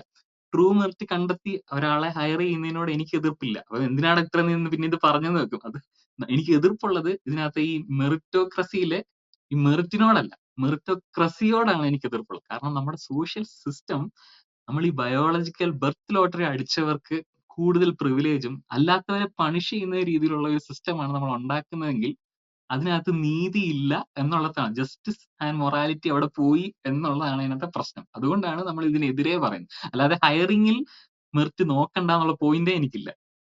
അത് ഒരു മെറിറ്റോക്രസി പറയുന്ന ആളുകൾ ഭയങ്കര കഴിവുള്ള സംഭവങ്ങൾ നമ്മൾ ഉണ്ടാക്കണം, അത് കഴിവിനെ വാല്യൂ ചെയ്യണം എന്നൊക്കെ പറയും. അപ്പം ബേസിക്കലി കഴിവ് എന്നൊക്കെ പറഞ്ഞാൽ ഈ ഇന്നേറ്റ് അബിലിറ്റിയും ബയോളജിക്കൽ അഡ്വാൻറ്റേജും ആണ്. പക്ഷേ ഇതേ ആളുകൾ കണ്ടിട്ടുണ്ടോ സ്പോർട്സിൽ ബയോളജിക്കൽ അഡ്വാൻറ്റേജ് ഉള്ളവരെ കളിപ്പിക്കാൻ പാടില്ല, അയ്യോ നമ്മൾ കളിപ്പിക്കാൻ പാടില്ല, അത് ഫെയർ അല്ല, അത് ജസ്റ്റ് അല്ല. പക്ഷേ സമൂഹത്തിലെ റിസോഴ്സസ് ഒക്കെ അൺഫെയർ ഈ ബയോളജിക്കൽ അഡ്വാൻറ്റേജ് ഉള്ളവർക്ക് കൊടുക്കണം എന്ന് പറയും. പക്ഷേ സ്പോർട്സിൻ്റെ കേസ് വരുമ്പോൾ അല്ല, സ്പോർട്സില് എക്സിസ്റ്റിംഗ് സ്പോർട്സിലൊക്കെ മൊത്തത്തിൽ ബയോളജിക്കൽ അഡ്വാൻറ്റേജസ് ഉള്ളവർക്കല്ല പ്രാധാന്യം. അത് സത്യത്തിൽ ആൾക്കാർക്ക് അതിനോട് പ്രശ്നമില്ല. ബാസ്കറ്റ് ബോൾ കളിക്കുമ്പം ഭയങ്കര ഹൈറ്റ് ഉള്ളവരെ കളിപ്പിക്കണ്ട, അവർക്ക് അഡ്വാൻറ്റേജ് ഉണ്ട്, അതുകൊണ്ട് അവരെ കളിപ്പിക്കണ്ടെന്ന് ആരും പറയില്ലല്ലോ. ഇത് ശരിക്കും പറഞ്ഞാൽ ഇപ്പൊ പറഞ്ഞ ഈ സംഭവം ഇത് ട്രാൻസ്ജെൻഡേഴ്സിന്റെയും ഇന്റർസെക്സ് ആയിട്ടുള്ള ആൾക്കാരെയും മത്സരിക്കുമ്പോൾ മാത്രം പൊങ്ങി വരുന്ന ഒരു സംഗതിയാണ്. ബയോളജിക്കൽ അഡ്വാൻറ്റേജ് അവർക്കുണ്ട്. അല്ലാത്തപ്പോ മൈക്കിൾ ഫെൽപ്സിന് ബയോളജിക്കൽ അഡ്വാൻറ്റേജ് ഉണ്ട്, ഉസൈൻ ബോൾട്ടിനുണ്ട്. അതൊന്നും പ്രശ്നമല്ല. അതിനകത്തൊന്നും ഒരു അനീതി നമ്മൾ കാണുന്നില്ല. നമ്മൾ ട്രാൻസ്ജെൻഡേഴ്സ് മത്സരിക്കുമ്പോഴും ഇന്റർസെക്സ് ആൾക്കാർ മത്സരിക്കുമ്പോഴും ഇപ്പൊ കുറച്ചു മുമ്പ് ഫേസ്ബുക്കിൽ ഒരു പ്രവീൺ രവി എന്ന് പറഞ്ഞ സ്വതന്ത്ര ചിന്തകൻ, അദ്ദേഹം ഈ ഇമേൻ ഖലീഫി ഗോൾഡ് അടിച്ചില്ലേ ബോക്സിംഗിൽ. അപ്പൊ അതിൽ ഇത് എന്താ ഇത് വളരെ അന്യായമാണെന്നൊക്കെ പറഞ്ഞ ഒരു പോസ്റ്റ് ഇട്ടിരുന്നു. അപ്പൊ എന്താ കാരണം എന്ന് ചോദിക്കുമ്പോഴത്തേക്കും ഇത് ആണല്ലേ എന്നാണ് പറയുന്നത്. ഇത് ആണാണെന്നുള്ളതിന് എവിടെ തെളിവ് എന്ന് ചോദിക്കുമ്പോഴത്തേക്കും പറയുന്നത് എന്താന്ന് വെച്ചാൽ എന്തോ ഒരു റാൻഡം ട്വീറ്റ് ഒക്കെ കാണിച്ചിട്ട് മറ്റേ റിയോ ഒളിമ്പിക്സിലുള്ള ഏതോ സ്ത്രീകൾ XY ക്രോമസോം ആണ് കണ്ടുപിടിച്ചതിന് അതാണ് തെളിവായിട്ടൊക്കെ കാണിക്കുന്നത്. ഇത് നമുക്ക് ഈ സ്വതന്ത്ര ചിന്തകര് പോലും ആക്ച്വലി ഇങ്ങനെയുള്ള കേസുകളിൽ വസ്തുതകളെ നോക്കുന്നതേ ഇല്ല. എന്താണ് നമുക്കറിയുമോ അവര് XY ക്രോമസോം ആണല്ലോ എന്നുള്ള കൃത്യമായ തെളിവുകൾ പുറത്തു വന്നിട്ടില്ല ഈ ഒരു ഘട്ടത്തിൽ. ഇനിയിപ്പോ ആണെങ്കിൽ തന്നെ DSD ആണോ എന്ന് പരിശോധിക്കണം. അപ്പൊ എന്താണ് സിറ്റുവേഷൻ നമുക്ക് അറിയില്ല. അപ്പം വെറുതെ ഒരു സ്ത്രീയെ ആണാണെന്ന് വിളിക്കാം. അപ്പൊ ഈ ബയോളജിക്കൽ അഡ്വാൻറ്റേജ് സ്പോർട്സിൽ ഓക്കെ ആണ്, as long as they are not transgender intersex. അല്ലെങ്കിൽ പിന്നെ ഇപ്പൊ ഈ കേസിലാണെങ്കിൽ വെറുതെ ഒരു സ്ത്രീയെ ഈ ഒരു എന്താ പറയാ ഈ ഒരു പൊതുബോധം അല്ലെങ്കിൽ ഈ ഒരു ആന്റി ട്രാൻസ്ജെൻഡർ ഇങ്ങനെയുള്ള ഒരു ബോധം നിലനിൽക്കുന്നവരാണ് ഇങ്ങനെയുള്ള മിസ്റ്റേക്സ് കമ്മിറ്റ് ചെയ്യുന്നത് ശരിക്കും പറഞ്ഞാൽ. ആ സമയത്ത് ആ ഒരു ബയസ് ആളുകളിൽ അങ്ങ് കൂടി വരും. എത്ര വലിയ സ്വതന്ത്രം തന്നെയാന്ന് പറയാം, അവിടെ നമുക്ക് ഫാക്റ്റ് ഒക്കെ ചെക്ക് ചെയ്യുന്നതിന് മുമ്പ് ഏതെങ്കിലും ട്വീറ്റ് കിട്ടിക്കഴിഞ്ഞാൽ തന്നെ നമ്മുടെ ബിലീഫിനെ വാലിഡേറ്റ് ചെയ്യുന്ന ഒരു ട്വീറ്റ് കിട്ടി തന്നെ നമ്മൾ ഷെയർ ചെയ്യാൻ നമ്മൾ ഭയങ്കര ഇതൊരു എഗെയിൻ വി ക്യാൻ വോക്ക്നെസ് എന്ന് പറയുന്ന സംഗതി എന്ത് വിധത്തിലും തകർത്തേ പറ്റുള്ളൂ. എങ്ങനെ ട്വീറ്റ് എങ്കിൽ ട്വീറ്റ്, ശാസ്ത്രമെങ്കിൽ ശാസ്ത്രം, എങ്ങനെയെങ്കിലും വോക്കനെസ്സിനെ തകർക്കണം. നമുക്കപ്പോ ഒരു ഇപ്പൊ നമ്മള് ഈ മെറിറ്റോക്രസി, അതായത് ബർത്ത് ലോട്ടറി അടിക്കുന്ന ആൾക്കാർക്ക് നമുക്ക് റിസോഴ്സസ് കൂടുതൽ കൊടുത്ത് ഡിസ്ട്രിബ്യൂഷൻ ഓഫ് റിസോഴ്സസ് കൂടുതൽ കൊടുത്താൽ നല്ലൊരു സൊസൈറ്റി ആണോ വരുന്നത്, എങ്ങനെയാണ് വരുന്നത് നമുക്കൊന്ന് അനലൈസ് ചെയ്ത് നോക്കാം. അത് തോട്ട് എക്സ്പെരിമെന്റ് ആണ്. ഇത് ജോൺ റോൾസിന്റെ വെയിൽ ഓഫ് ഇഗ്നോറൻസ് എന്ന് പറയുന്ന ഒരു കൺസെപ്റ്റ് എനിക്ക് ഭയങ്കര ഇഷ്ടമുള്ള ഒരു കൺസെപ്റ്റ്. എന്താണെന്ന് വെച്ചാൽ നമ്മളെ ഇക്വേഷനിൽ നിന്നെടുത്ത് മാറ്റിയിട്ട് ഒരു ഔട്ട് ഓഫ് ദി ബോക്സ് ആയിട്ട് നമുക്ക് നോക്കാൻ, നമ്മുടെ ബയസുകളിൽ നിന്ന് മാറിയിട്ട് ഒരു ഔട്ട് ഓഫ് ദി ബോക്സ് ചിന്തിക്കാനായിട്ടുള്ള ഒരു ഓപ്ഷനാണ് ഈ വെയിൽ ഓഫ് ഇഗ്നോറൻസ് തരുന്നത്. നമുക്കത് ചെയ്ത് നോക്കുമ്പോൾ എന്താണ് വെയിൽ ഓഫ് ഇഗ്നോറൻസ് ഒന്നൊന്ന് പറഞ്ഞു കൊടുക്കുക. ഇന്ന് ജസ്റ്റ് ഒരു ബ്രീഫ് വെയിൽ ഓഫ് ഇൻട്രൊഡക്ഷൻ. എന്താണ് ഇഗ്നോറൻസ് അത് ഒന്നുമില്ല. നമ്മളൊരു ഗിവൺ ഒരു പൊസിഷനിൽ നമ്മളെ എടുത്ത് മാറ്റിയിട്ട് ഒരു സോഷ്യൽ പോളിസി, നമ്മുടെ സമൂഹത്തിൽ ഇംപ്ലിമെന്റ് ചെയ്യാൻ പോകുന്ന ഒരു പോളിസി, അത് നല്ലതാണോ മോശമാണോ എന്ന് അറിയാൻ വേണ്ടിയിട്ട് നമ്മൾ നമ്മൾ എന്ത് പൊസിഷൻ ആ സമൂഹത്തിൽ നമ്മുടെ പൊസിഷൻ എന്താണ്, നമ്മൾ എപ്പോഴും ഓരോ കാര്യങ്ങൾ അനലൈസ് ചെയ്യുമ്പോൾ നമ്മുടെ കറന്റ് പൊസിഷൻ വെച്ചിട്ടാണ്, അൺകോൺഷ്യസ്ലി ഓർ കോൺഷ്യസ്ലി നമ്മുടെ കറന്റ് പൊസിഷൻ വെച്ചിട്ടാണ് നമ്മൾ അസസ് ചെയ്തിട്ടാണ് അത് നല്ലൊരു പോളിസിയാണ്, ഇത് നല്ലൊരു പോളിസിയാണ്, അല്ലെ ഇത് മോശമാണ് നമ്മൾ പറയുന്നത്. പക്ഷെ നമ്മളുടെ ഇക്വേഷനിൽ നിന്ന് മാറ്റിയിട്ട് നമ്മുടെ പൊസിഷൻ അറിയില്ല, നമ്മുടെ ജെൻഡർ എന്താണ്, നമ്മുടെ വെൽത്ത് ക്യാപിറ്റൽ എന്താണ്, നമ്മൾ ഏത് ടൈപ്പ് ഫാമിലിയിൽ ജനിക്കുന്നു, ഇതൊന്നും അറിയില്ല നമുക്ക്. നമ്മൾ വളരെ റാൻഡം ആയിട്ട് ഏതെങ്കിലും ഒരു പൊസിഷനാണ് നമ്മൾ സ്വീകരിക്കുന്നത് എങ്കിൽ അവിടുത്തെ പോളിസീസ് നമ്മൾ സെലക്ട് ചെയ്യുമ്പോൾ ബേസിക്കലി എല്ലാ മനുഷ്യരെയും മാക്സിമം ഹെൽപ്പ് ചെയ്യുന്ന പോളിസീസ് എടുക്കാനായിട്ട് നമ്മൾ ശ്രമിക്കും. അവിടെ നമ്മൾ ബയസ് ഫ്രീ ആയിട്ട് ചിന്തിക്കും. അതാണ് വെയിൽ ഓഫ് ഇഗ്നോറൻസ് എന്നുള്ള കൺസെപ്റ്റിന്റെ പ്രത്യേകത. നമുക്ക് അത് നോക്കാം. നമുക്ക് നേരത്തെ ഒരു പടം കാണിക്കും. 2 ഗ്ലോബ്. അപ്പൊ ഇതിനകത്ത് 2 ലോകങ്ങളാണ്. അപ്പൊ ഇതിനകത്ത് എവിടെ ജനിക്കണം എന്ന് പ്രതീക്ഷ പറയണം. പ്രതീക്ഷിന് എവിടെ ജനിക്കാനായിരിക്കും താല്പര്യം എന്നുള്ളത്. ഫസ്റ്റ് ലോകത്തിൽ നമ്മൾ ബയോളജിക്കൽ ലോട്ടറിക്ക് ഇമ്പോർട്ടൻസ് കൊടുക്കുന്ന ലോകമാണ് ആദ്യത്തെ ലോകം. അവിടെ നമ്മള് ഈ ഇപ്പൊ പറഞ്ഞ മെറിറ്റിനെ ബേസ് ചെയ്തിട്ടുള്ള സൊസൈറ്റിയാണ്. മെറിറ്റ് എന്ന് പറയുമ്പോൾ ട്രൂ മെറിറ്റ്. മെഷീൻ ഉണ്ട്, മാജിക് മെഷീൻ ഉണ്ട്. സോഷ്യോ എക്കണോമിക് കണ്ടീഷൻസ് ഒക്കെ എല്ലാവരുടെയും ഈക്വൽ ആണ്. മാജിക് മെഷീൻ വെച്ച് ഈക്വൽ ആക്കി കഴിഞ്ഞിട്ട് നമ്മൾ മെറിറ്റ് നോക്കിയിട്ട് പ്രതീക്ഷ ജനിക്കുമ്പോൾ പ്രതീക്ഷിന് നല്ലൊരു സ്കില്ലുണ്ട്, നല്ലൊരു മാത്തമാറ്റിക്കൽ സ്കില്ലുള്ള ഒരാളാണ് എങ്കിൽ അതിന് അനുസരിച്ചിട്ടുള്ള സോഷ്യൽ പ്രിവിലേജുകളും പവർ പൊസിഷനുകളും റിസോഴ്സസ് എന്ന് പറയാൻ നമ്മളൊരു കാര്യം ശ്രദ്ധിക്കണം. നമ്മൾക്ക് ഇത് കുട്ടികളെയല്ല, ഇത് ഈ ഒരു തോട്ട് എക്സ്പെരിമെന്റ്. കാരണം നമ്മൾ റിസോഴ്സസ് എങ്ങനെ ഡിവൈഡ് ചെയ്യണം എന്ന് മനസ്സിലാക്കാൻ വേണ്ടിയിട്ടാണ് ഇത് ചോദിക്കുന്നത്. റിസോഴ്സസ് എങ്ങനെ ഡിവൈഡ് ചെയ്യണം എന്നുള്ളത് വളരെ ഇമ്പോർട്ടന്റ് ആണ്. കാരണം എന്താണെന്ന് വെച്ചാൽ നമുക്ക് പല പല പഠനങ്ങളിൽ നിന്ന് നമുക്ക് അതൊക്കെ ലിങ്ക് കൊടുക്കാം. പല പല പഠനങ്ങളിൽ നിന്ന് തെളിഞ്ഞിട്ടുള്ള ഒരു കാര്യമുണ്ട്. നമ്മുടെ life expectancy positively correlate with our wealth എന്നുള്ള കാര്യം. അത് വെൽത്ത് കുറഞ്ഞ ആൾക്കാർക്ക് കുറഞ്ഞ ലൈഫ് എക്സ്പെക്ടൻസി ആണ് എല്ലാ ഇടങ്ങളിലും കാണുന്നത്. വെൽത്ത് കൂടുതലുള്ള ആൾക്കാർക്ക് ചിലപ്പോൾ ഒരുപക്ഷെ കൂടുതൽ ഹെൽത്ത് സർവീസുകൾ ആക്സസിബിൾ ആയതുകൊണ്ടും സ്ട്രെസ് ഫ്രീ ലിവിങ് ആയിരിക്കാം, അതുകൊണ്ടൊക്കെ ആവാം അവർക്ക് കൂടുതൽ ലൈഫ് എക്സ്പെക്ടൻസി കാണും. അതുപോലെ ശിശുമരണങ്ങൾ പൈസ കുറഞ്ഞ വീടുകളിൽ കൂടുതലാണ്. അതുപോലെ ന്യൂട്രീഷൻ, നമ്മുടെ ചൈൽഡ്ഹുഡ് ന്യൂട്രീഷൻ ഒക്കെ നമ്മുടെ ബ്രെയിൻ ഡെവലപ്മെന്റിനൊക്കെ വളരെയധികം അഫക്ട് ചെയ്യുന്ന കാര്യമാണ്. അപ്പൊ ഇങ്ങനെയൊക്കെയുള്ള കാര്യങ്ങൾ ബാധിക്കും നമ്മൾ എവിടെയാണ് ജനിക്കുന്നതെന്ന് വെച്ചിട്ട്. മെറിറ്റോക്രാറ്റിക് സൊസൈറ്റിയിൽ പ്രതീക്ഷ ജനിക്കുന്നത് ഒരു സ്കില്ലില്ലാതെ ആണെങ്കിൽ ഈ പ്രശ്നങ്ങളിലൂടെ ഒക്കെ കടന്നു പോകേണ്ടി വരും.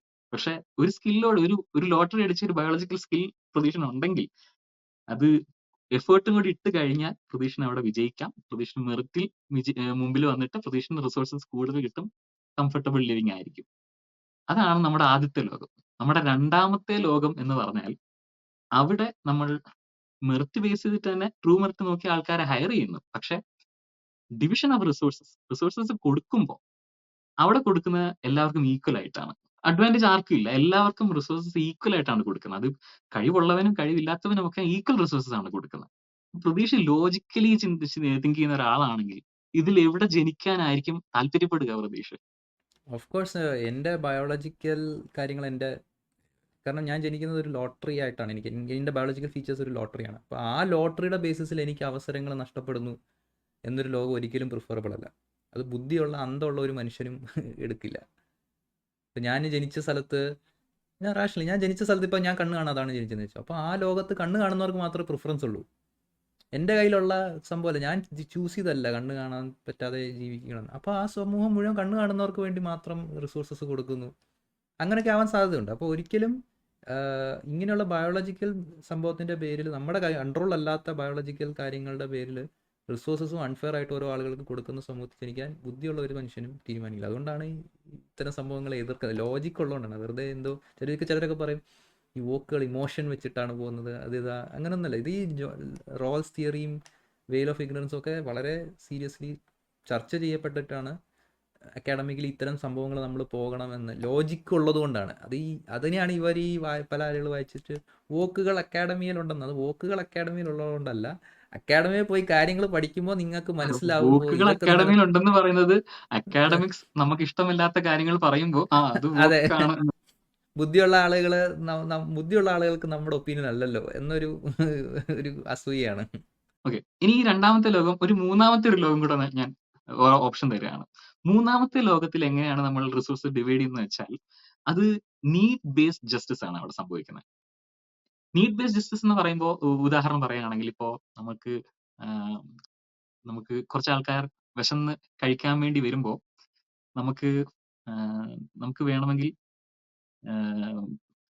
ഈക്വൽ ആയിട്ട് വിളമ്പാം ഭക്ഷണം, ഈക്വൽ ആയിട്ട് അവിടെ വിളമ്പാം. പക്ഷെ നീഡ് ബേസ്ഡ് ഇക്വാളിറ്റി ആണ് ഉള്ളതെങ്കിൽ അവിടെ കഴിക്കാൻ വരുന്നതിനകത്ത് ഒരു കുട്ടി ഉണ്ടെങ്കിൽ ഈക്വൽ ആയിട്ടല്ല വിളമ്പുന്നത്, അവിടെ കുറച്ച് കുറവായിരിക്കും ക്വാണ്ടിറ്റി കൊടുക്കുന്നത്. ഒരു വലിയ വിശപ്പില്ലാത്ത ഒരാളുണ്ടെങ്കിൽ അയാൾക്കും കുറച്ചായിരിക്കും, നല്ല വിശപ്പുള്ള ആൾക്ക് കൂടുതൽ ഭക്ഷണം കൊടുക്കും. ഇതാണ് നീഡ് ബേസ്ഡ് ഇക്വാലിറ്റി. അപ്പൊ ഇവിടെ ഈ നീഡ് ബേസ്ഡ് ഡിസ്ട്രിബ്യൂട്ടീവ് ജസ്റ്റിസ്. അപ്പം ഈ മൂന്നാമത്തെ ലോകത്തിന്റെ പ്രത്യേകത എന്ന് പറയുന്നത് ബയോളജിക്കൽ ഒരു സ്കില്ല് നിങ്ങൾക്ക് ഉണ്ടെങ്കിൽ നിങ്ങൾക്ക് കുറവ് റിസോഴ്സസ് ആണ് തരുന്നത്. പക്ഷെ നിങ്ങൾ എന്തെങ്കിലും ഡിസഡ്വാൻറ്റേജ് ഉണ്ട്, ഒരു ബയോളജിക്കൽ ഒരു സ്കില്ലിൽ എവിടെയോ ഒരു ഡിസഡ്വാൻറ്റേജ് നിങ്ങൾക്ക് ഉണ്ടെങ്കിൽ നിങ്ങൾക്ക് കൂടുതൽ റിസോഴ്സസ് കിട്ടും. ഓക്കെ. അപ്പൊ രണ്ടാമത്തെ ലോകമാണ് പ്രതീക്ഷ സെലക്ട് ചെയ്തിരിക്കുന്നത് ഇപ്പോ. Will you change your decision? രണ്ടാമത്തെ ലോകവും മൂന്നാമത്തെ ലോകവും. നീഡ് ബേസ്ഡ് ജസ്റ്റിസ് എനിക്ക് ഭയങ്കര സ്വീകാര്യമായ ഒരു സംഭവമാണ്. കാരണം ഇപ്പം എനിക്ക് ബയോളജിക്കൽ അഡ്വാൻറ്റേജ് ഉണ്ടെങ്കിൽ എനിക്ക് കുറച്ച് സംഭവങ്ങൾ എന്നാലും ഞാൻ ഡിസഡ്വാൻറ്റേജ് ആണ്. എനിക്ക് നഷ്ടപ്പെടുന്ന കാര്യങ്ങൾ കുറവാണ്. എൻ്റെ നീഡ്സ് നടന്നാൽ മതി. ഇപ്പം കണ്ണുള്ളവൻ്റെ നീഡ്സും കണ്ണില്ലാത്തവൻ്റെ നീഡ്സും നടക്കുന്ന നീഡ് ബേസ്ഡ് സംഭവം എനിക്ക് ഓക്കെയാണ്. അപ്പൊ അതായത് രണ്ടാമത്തെ വിട്ട് മൂന്നാമത്തെ എടുക്കും അപ്പൊ. അതെ. അതെ. കാരണം അതാണ് റാഷണലി ഏറ്റവും സൗണ്ട് ആയിട്ടുള്ള ഡെസിഷൻ. കാരണം എന്താന്ന് വെച്ചാൽ ഞാൻ ജനിക്കുന്ന എവിടെയാന്ന് എനിക്ക് അറിയില്ല. ഞാൻ ഒരു ഡിസഡ്വാൻറ്റേജോട് കൂടിയാണ് ജനിക്കുന്നതെങ്കിൽ എനിക്ക് അവിടെ കൂടുതൽ റിസോഴ്സസ് ആണ് കിട്ടുന്നതെങ്കിൽ okay, that is some sort of a compensation. Compensation എന്ന് മാത്രമല്ല, എന്റെ ഡിസഡ്വാൻറ്റേജിനെ മറികടക്കാൻ കൂടി അത് ഹെൽപ്പ് ചെയ്യും ചിലപ്പോൾ. മനസ്സിലായി? പക്ഷെ ഞാൻ ബൈ ബൈ ചാൻസ് ഞാൻ ഒരു ബയോളജിക്കൽ സ്കില്ലോട് കൂടിയാണ് ജനിക്കുന്നത് വെച്ചു. എനിക്കവിടെ കുറച്ച് റിസോഴ്സേ ഉള്ളൂ, but I have that biological skill. ഞാൻ അവിടെ അതിൽ ഞാൻ വിൻ ചെയ്യുന്നുണ്ട്. ഇവിടെ എല്ലാവരും വിന്നേഴ്സ് ആണ് അവിടെ. മനസ്സിലായി? മൂന്നാമത്തെ ലോകത്തിൽ എല്ലാവരും വിന്നേഴ്സ് ആണ്. അപ്പൊ അങ്ങനെ ഒരു ലോകത്തിലായിരിക്കണം നമുക്ക് റാഷണലി നമുക്ക് പോകാൻ ഏറ്റവും കൂടുതൽ താല്പര്യം ഉണ്ടാവുക. നമ്മൾ എന്തുകൊണ്ട് why are we not creating a world with this world view? നമ്മൾ അവിടെ ജനിക്കാൻ താല്പര്യപ്പെടുന്നുണ്ട്. അങ്ങനെയാണെങ്കിൽ നമുക്ക് ഈ ലോകവും അങ്ങനെ ആക്കാനല്ല നമ്മൾ ശ്രമിക്കേണ്ടത്. ശരിക്കും പറഞ്ഞാൽ ഒരു ഈ ഒരു കൺസെപ്റ്റിനുള്ള ഒരു കൗണ്ടർ ഓൾറെഡി എക്സിസ്റ്റ് ചെയ്യുന്നുണ്ട്. അതെന്താന്ന് വെച്ചാല് യൂട്ടിലിറ്റി ബേസ്ഡ് ഒരു ആർഗ്യുമെന്റ് ആണ്. യൂട്ടിലിറ്റി അല്ലെങ്കിൽ ആപ്ലിക്കബിലിറ്റി എന്നുള്ള സംഗതി. അതെന്താന്ന് വെച്ചാല് ഓക്കെ, ജസ്റ്റിസ് വൈസ് നിങ്ങൾ പറയുന്നത് ശരിയാണ്. ഓക്കെ, ഇത് നീതിയല്ല, നമ്മൾ നീഡ് ബേസ്ഡ് ആയിട്ടാണ് കൊടുക്കേണ്ടത്, അതൊക്കെ നമുക്ക് പറയാം. പക്ഷെ നമ്മുടെ ലോകത്തിൽ കാര്യങ്ങൾ സുഗമമായി നടക്കണമെങ്കിൽ നമുക്ക് വാട്ടെവർ നമുക്ക് നമ്മുടെ കയ്യിലുള്ള we have to play our hand എന്ന് പറയുന്ന കൂട്ട് ആരാണോ ഇപ്പോഴത്തെ കോമ്പറ്റീഷന് നമ്മൾ ട്രൂ മെറിറ്റ് അല്ല, മറ്റേ നമ്മൾ ഇപ്പൊ എക്സിസ്റ്റ് ചെയ്യുന്ന ടൈപ്പ് മെറിറ്റ്, അതായത് നമ്മൾ സോഷ്യോ എക്കണോമിക് അഡ്വാൻറ്റേജ്. സോ ആരാണോ ആ പരീക്ഷയിൽ വരുന്ന ആരാണോ, റിഗാർഡ്ലെസ് അവർക്ക് നമുക്ക് നല്ലൊരു ശമ്പളം കൊടുത്ത് അവർക്ക് ഇൻസെന്റീവ്സ് കൊടുത്ത് നമുക്ക് അവരെ പ്രോത്സാഹിപ്പിക്കാം എന്നുള്ള ഒരു ആർഗ്യുമെന്റ്. അതാണ് യൂട്ടിലിറ്റി ആർഗ്യുമെന്റ്. കാരണം നമുക്ക് മറ്റേ ഈ ഒരു ഇത് എല്ലാവർക്കും അല്ലെങ്കിൽ നീഡ് ബേസ്ഡ് ആയിട്ട് കൂടുതൽ റിസോഴ്സ് അവർക്ക് കൊടുക്കുന്നത് കൊണ്ട് ഇവിടെ ഇവരുടെ ഇൻസെന്റീവ് കുറയുമ്പോൾ അവർക്കൊരു കൂടുതൽ നന്നായിട്ട് വർക്ക് ചെയ്യാൻ ഉള്ള ഇൻസെന്റീവ് കുറയുന്നു, അവര് വർക്കിൽ പുറകോട്ട് പോകുന്നു. ഇങ്ങനെയൊക്കെ വെച്ചിട്ട് നമ്മുടെ യൂട്ടിലിറ്റി വെച്ചിട്ട് നമുക്ക് ഏറ്റവും ബെസ്റ്റ് പരിപാടി പരീക്ഷ നടത്തുക, ജസ്റ്റിസ് ഒന്നും നോക്കണ്ട, ഒന്നാമത് വരുന്ന ആളെ സെലക്ട് ചെയ്യുക, അയാൾക്ക് നല്ല ഇൻസെന്റീവ് കൊടുക്കുക, അയാളെ പരിപോഷിപ്പിക്കുക, അങ്ങനെ പോയാൽ മതി. ഇതാണ് ആപ്ലിക്കബിൾ എന്ന് പറയുന്നത്. ജസ്റ്റിസ് അവിടെ നമ്മൾ നോക്കുന്നില്ല. ജസ്റ്റിസ് വൈസ് ഇവൻ നമ്മൾ പറയുന്നത് ശരിയാണെങ്കിൽ പോലും നോക്കണ്ട എന്നുള്ളൊരു കൺസെപ്റ്റിൽ ഇതിനകത്തെ ഒരു ഡേഞ്ചർ എന്താന്ന് വെച്ചാൽ, ഫസ്റ്റ് പോയിന്റ് എന്താന്ന് വെച്ചാൽ ജസ്റ്റിസ് നോക്കണം എന്നുള്ളതാണ്. നമുക്ക് ആപ്ലിക്കബിലിറ്റി യൂട്ടിലിറ്റി നോക്കിയിട്ട് ജസ്റ്റിസ് നോക്കാതിരിക്കുകയാണെങ്കിൽ we are going to fall into some big pitfalls എന്നുള്ളതാണ്. അത് ഒരു ഉദാഹരണം പറയാം. അപ്പൊ എന്താന്ന് വെച്ചാല് പ്രായമായ ആൾക്കാർ സമൂഹത്തിന് എന്തെങ്കിലും ഗുണകരമായി കോൺട്രിബ്യൂട്ട് ചെയ്യുന്നുണ്ടോ? ഇല്ലല്ലോ. അവർ റെസ്റ്റ് എടുക്കുന്നു, അവർ അങ്ങനത്തെ ഒരു ലൈഫിലേക്കാണ് അവർ പോകുന്നത്. അവർക്ക് ഒരുപാട് കെയർ കൊടുക്കണം, അവർക്ക് ഒരുപാട് റിസോഴ്സസ് ആവശ്യമുണ്ട്. അങ്ങനെയാണെങ്കിൽ അവരെന്തിനാണ് സമൂഹത്തിൽ എന്നാരെങ്കിലും ചോദിച്ചാലോ? Utility argument. നമുക്കത് എടുക്കാൻ പറ്റില്ല. കാരണം എന്താന്ന് വെച്ചാൽ we have to look at human rights. നമുക്ക് ജസ്റ്റിസ് നോക്കണം. അതുപോലെ യൂജെനിക്സ്. നമുക്ക് വേണമെങ്കിൽ ഒരാൾക്ക് പറയാം, നമുക്ക് നമ്മുടെ അടുത്ത തലമുറയെ നമുക്ക് എല്ലാവരും 6 അടി ഉയരത്തിൽ മുകളിലുള്ള ആൾക്കാർ, എല്ലാവരും അതിഭീകരമായ ഫിസിക്കും ബുദ്ധിയും ഒക്കെ ഉള്ള ഒരു മനുഷ്യരെ നമുക്ക് ബ്രീഡിങ്ങിലൂടെയോ അല്ലെങ്കിൽ ജനറ്റിക് എഞ്ചിനീയറിംഗിലൂടെയോ ഉണ്ടാക്കിയാലോ എന്നൊരാൾ യൂജനിക്സ് ആർഗ്യുമെന്റ് വെച്ച് കഴിഞ്ഞാൽ അത് യൂട്ടിലിറ്റി ആണ് നമുക്ക്. കാരണം അടുത്ത റേസിനെ നമ്മൾ കിടിലാക്കുകയാണ് എന്ന് വേണമെങ്കിൽ പറയാം. പക്ഷെ അത് ജസ്റ്റിസ് അല്ല, അത് അങ്ങേയറ്റം മനുഷ്യത്വവിരുദ്ധമായിട്ടുള്ള ഒരു കാര്യമാണ്, നമുക്ക് എടുക്കാൻ പറ്റില്ല. We have to find a balance ചെയ്ത്. അപ്പൊ നമ്മൾ യൂട്ടിലിറ്റി നോക്കിയിട്ട് നമുക്ക് ഇവിടെ ഹ്യൂമൻ റൈറ്റ്സിനെയോ അല്ലെങ്കിൽ ജസ്റ്റിസിനെയോ വയലേറ്റ് ചെയ്യാൻ പറ്റില്ല എന്നുള്ളതാണ് ഒന്നാമത്തെ കാര്യം. ഇനി രണ്ടാമത്തെ കാര്യം എന്താണെന്ന് വെച്ചാൽ യൂട്ടിലിറ്റി ഇതിനില്ല എന്ന് പറയാൻ പറ്റില്ല എന്നുള്ളതാണ് അടുത്ത കാര്യം. കാരണം ഇങ്ങനെയുള്ള നീഡ് ബേസ്ഡ് ഡിസ്ട്രിബ്യൂട്ടീവ് ജസ്റ്റിസിന് നല്ല യൂട്ടിലിറ്റി ഉണ്ട് ശരിക്കും പറഞ്ഞാൽ. കാരണം നമ്മൾ ഇവിടെ ചെയ്യുന്നത് എന്താന്ന് വെച്ചാൽ ഓൾറെഡി സ്കില്ലും കപ്പാസിറ്റിയും ഉള്ള ആൾക്കാരിൽ കൂടുതൽ റിസോഴ്സസ് കൊടുക്കാതെ ഇതില്ലാത്ത ആൾക്കാരിലേക്ക് കൊടുക്കുമ്പോൾ അവർക്ക് അവരെ അപ്ലിഫ്റ്റ് ചെയ്യാനുള്ള ഒരു അവസരമാണ് നമ്മൾ കൊടുക്കുന്നത്. ഇപ്പം ഒരു ഉദാഹരണം വെച്ച് പറയാം. അതായത് നമ്മള് റേസിന്റെയും ഐക്യുവിന്റെയും ഒരു കോൺട്രവേഴ്സി അല്ലെങ്കിൽ ഒരു സ്യൂഡോ സയൻസ് ഒരു കാലത്ത് ഭയങ്കര പ്രബലമായിരുന്നു. അതെന്താന്ന് വെച്ചാൽ ചില വംശങ്ങൾക്ക് ഐക്യു കുറവാണ്. പ്രത്യേകിച്ച് കറുത്ത വർഗ്ഗക്കാർക്ക് ഐക്യു കുറവാണ്. അഷ്കനാസി ജൂതന്മാർക്ക് ഭയങ്കര ഐക്യു ആണ്. വെള്ളക്കാർക്ക് ഭയങ്കര ഐക്യു ആണ് എന്നൊക്കെ പറഞ്ഞിട്ടുള്ള ഒരു കൺസെപ്റ്റ് ഉണ്ട്. അത് ബെൽ കർവ് എന്ന് അതിപ്പോഴും പറയുന്ന പല ആൾക്കാർ 94 പറയുന്നുണ്ട്. ഇറങ്ങി. ഇപ്പോഴും ഇപ്പോഴും ആളുകൾ അത് പറയുന്നുണ്ട്. പറയുന്നുണ്ട്. അത് വളരെ റേസിസ്റ്റ് അല്ലെങ്കിൽ ഭയങ്കര തീവ്ര വലതുപക്ഷമൊക്കെ പറയുന്നുണ്ട്. തീവ്ര വലതുപക്ഷം അല്ല കേട്ടോ. അത് പലരും പറയുന്നുണ്ട് ആക്ച്വലി. ബുദ്ധിജീവികളാ പറയുന്നത്. അതെ. അപ്പൊ ആം, ഈ race and IQ theory Charles Murray 94 bell curve എന്നുള്ള പുസ്തകത്തിലൂടെ അവതരിപ്പിച്ചപ്പോ അതിനകത്ത് ഭയങ്കര സയൻസും ഡാറ്റ ആണെന്നൊക്കെ പറഞ്ഞ രീതിയിൽ പ്രസന്റ് ചെയ്തിട്ട് അവസാനം പറഞ്ഞു വെക്കുന്ന എന്താന്ന് വെച്ചാല് കറുത്ത വർഗ്ഗക്കാർക്ക് ബുദ്ധി കുറവാണ്. നമുക്ക് അവർക്ക് കൂടുതൽ റിസോഴ്സ് കൊടുത്ത് നമ്മുടെ റിസോഴ്സസ് വേസ്റ്റ് ആക്കണ്ട. ഇതാണ് അതിന്റെ പൊളിറ്റിക്കൽ അജണ്ട. വെൽഫെയർ ഇങ്ങനെയുള്ളവർക്ക് കൊടുക്കുമ്പോൾ അല്ലെങ്കിൽ എഡ്യൂക്കേഷന്റെ കാര്യം ഇവർക്ക് കൊടുക്കുമ്പോൾ we are wasting that money. കാരണം അവർക്ക് ജനറ്റിക്കലി ഹെറിഡിറ്ററി വൈസ് അവർക്ക് ഐക്യു കുറവാണ്. ജനറ്റിക്കലി ഐക്യുവിനകത്ത് 2 കമ്പോണൻസ് പറയുന്നുണ്ട്. സോഷ്യൽ കമ്പോണന്റും ഇത് ജനറ്റിക് കമ്പോണന്റ്. അപ്പൊ ജനറ്റിക് കമ്പോണന്റിനാണ് കൂടുതൽ ശക്തി എന്നാണ് ഇവര് വാദിക്കുന്നത്. അപ്പം അതുകൊണ്ട് അവർക്ക് കൂടുതൽ റിസോഴ്സ് കൊടുത്ത് വേസ്റ്റ് ആക്കുന്നത് എന്തിനാണ്? നമ്മൾ അത് കൂടുതൽ ഈ അഷ്കനാസി ജൂതന്മാർക്കും വെള്ളക്കാർക്കും ഒക്കെ അത് അലൊക്കേറ്റ് ചെയ്താൽ ആ ഒരു ഗ്രൂപ്പിന് നമുക്ക് കൂടുതൽ ഐസക് ന്യൂട്ടന്മാരും ആൽബർട്ട് ഐൻസ്റ്റീൻമാരും വരട്ടെ എന്നാണ് ഐഡിയ. അതെ. ഓക്കെ. അപ്പൊ ഈ റേസ് ആൻഡ് ഐക്യുവിന്റെ ഒരു സംഗതി എന്താണെന്ന് വെച്ചാൽ ഒരു ഫ്ലിൻ എഫക്ട് എന്ന് പറഞ്ഞ ഒരു സംഗതി ഉണ്ടായി. അതെന്താന്ന് വെച്ചാൽ ഈ നേരത്തെ പറഞ്ഞില്ലേ കറുത്തവർക്കാർക്ക് ഐക്യു കുറവാണെന്ന്. പക്ഷെ ഇവരുടെ സോഷ്യോ എക്കണോമിക് കണ്ടീഷൻസ് ഇംപ്രൂവ് ചെയ്യുന്നതിനനുസരിച്ച് ഇവരുടെ ഐക്യു ടെസ്റ്റ് സ്കോറുകളിലും ഇംപ്രൂവ്മെന്റ് കാണാൻ തുടങ്ങി. ശരിക്കും പറഞ്ഞാൽ അത് സൂചിപ്പിക്കുന്നത് എന്താന്ന് വെച്ചാൽ ഈ ജനറ്റിക് കമ്പോണന്റിനെക്കാൾ സോഷ്യൽ കമ്പോണന്റ് ആയിരുന്നു കൂടുതലെന്നാണ്. കാരണം ജനറ്റിക് കമ്പോണന്റ് ഇത്ര പെട്ടെന്ന് മാറുന്ന ഒരു സംഗതിയല്ല. അപ്പം ഫ്ലിൻ എഫക്ട് നമ്മളെ സൂചിപ്പിക്കുന്നത് എന്താണ്? സോഷ്യോ എക്കണോമിക് കണ്ടീഷൻസ് ഇംപ്രൂവ് ചെയ്യുന്നതിനനുസരിച്ച് ആൾക്കാരുടെ ഇങ്ങനെയുള്ള ഈ ഐക്യു ടെസ്റ്റിൽ വലിയ കാര്യമൊന്നുമില്ല. ജസ്റ്റ് ഒരു ഇൻഡിക്കേറ്റർ ടെസ്റ്റ് ആണ്. പക്ഷെ എങ്കിലും ആ ടെസ്റ്റിൽ നന്നായിട്ട് സ്കോർ ചെയ്യാൻ പറ്റുന്നു എന്നാണ് മനസ്സിലാക്കുന്നത്. ശരിക്കും പറഞ്ഞാൽ അവിടെ നമ്മൾ ഇവര് പറയുന്നത് പോലെ ഈ യൂട്ടിലിറ്റി വെച്ച് നമുക്ക് വെള്ളക്കാർക്ക് മാത്രം പൈസ അലൊക്കേറ്റ് ചെയ്തിരുന്നെങ്കിൽ അതൊരു ഡിവാസ്റ്റേറ്റിംഗ് എഫക്റ്റ് ആയേനെ ശരിക്കും പറഞ്ഞാൽ.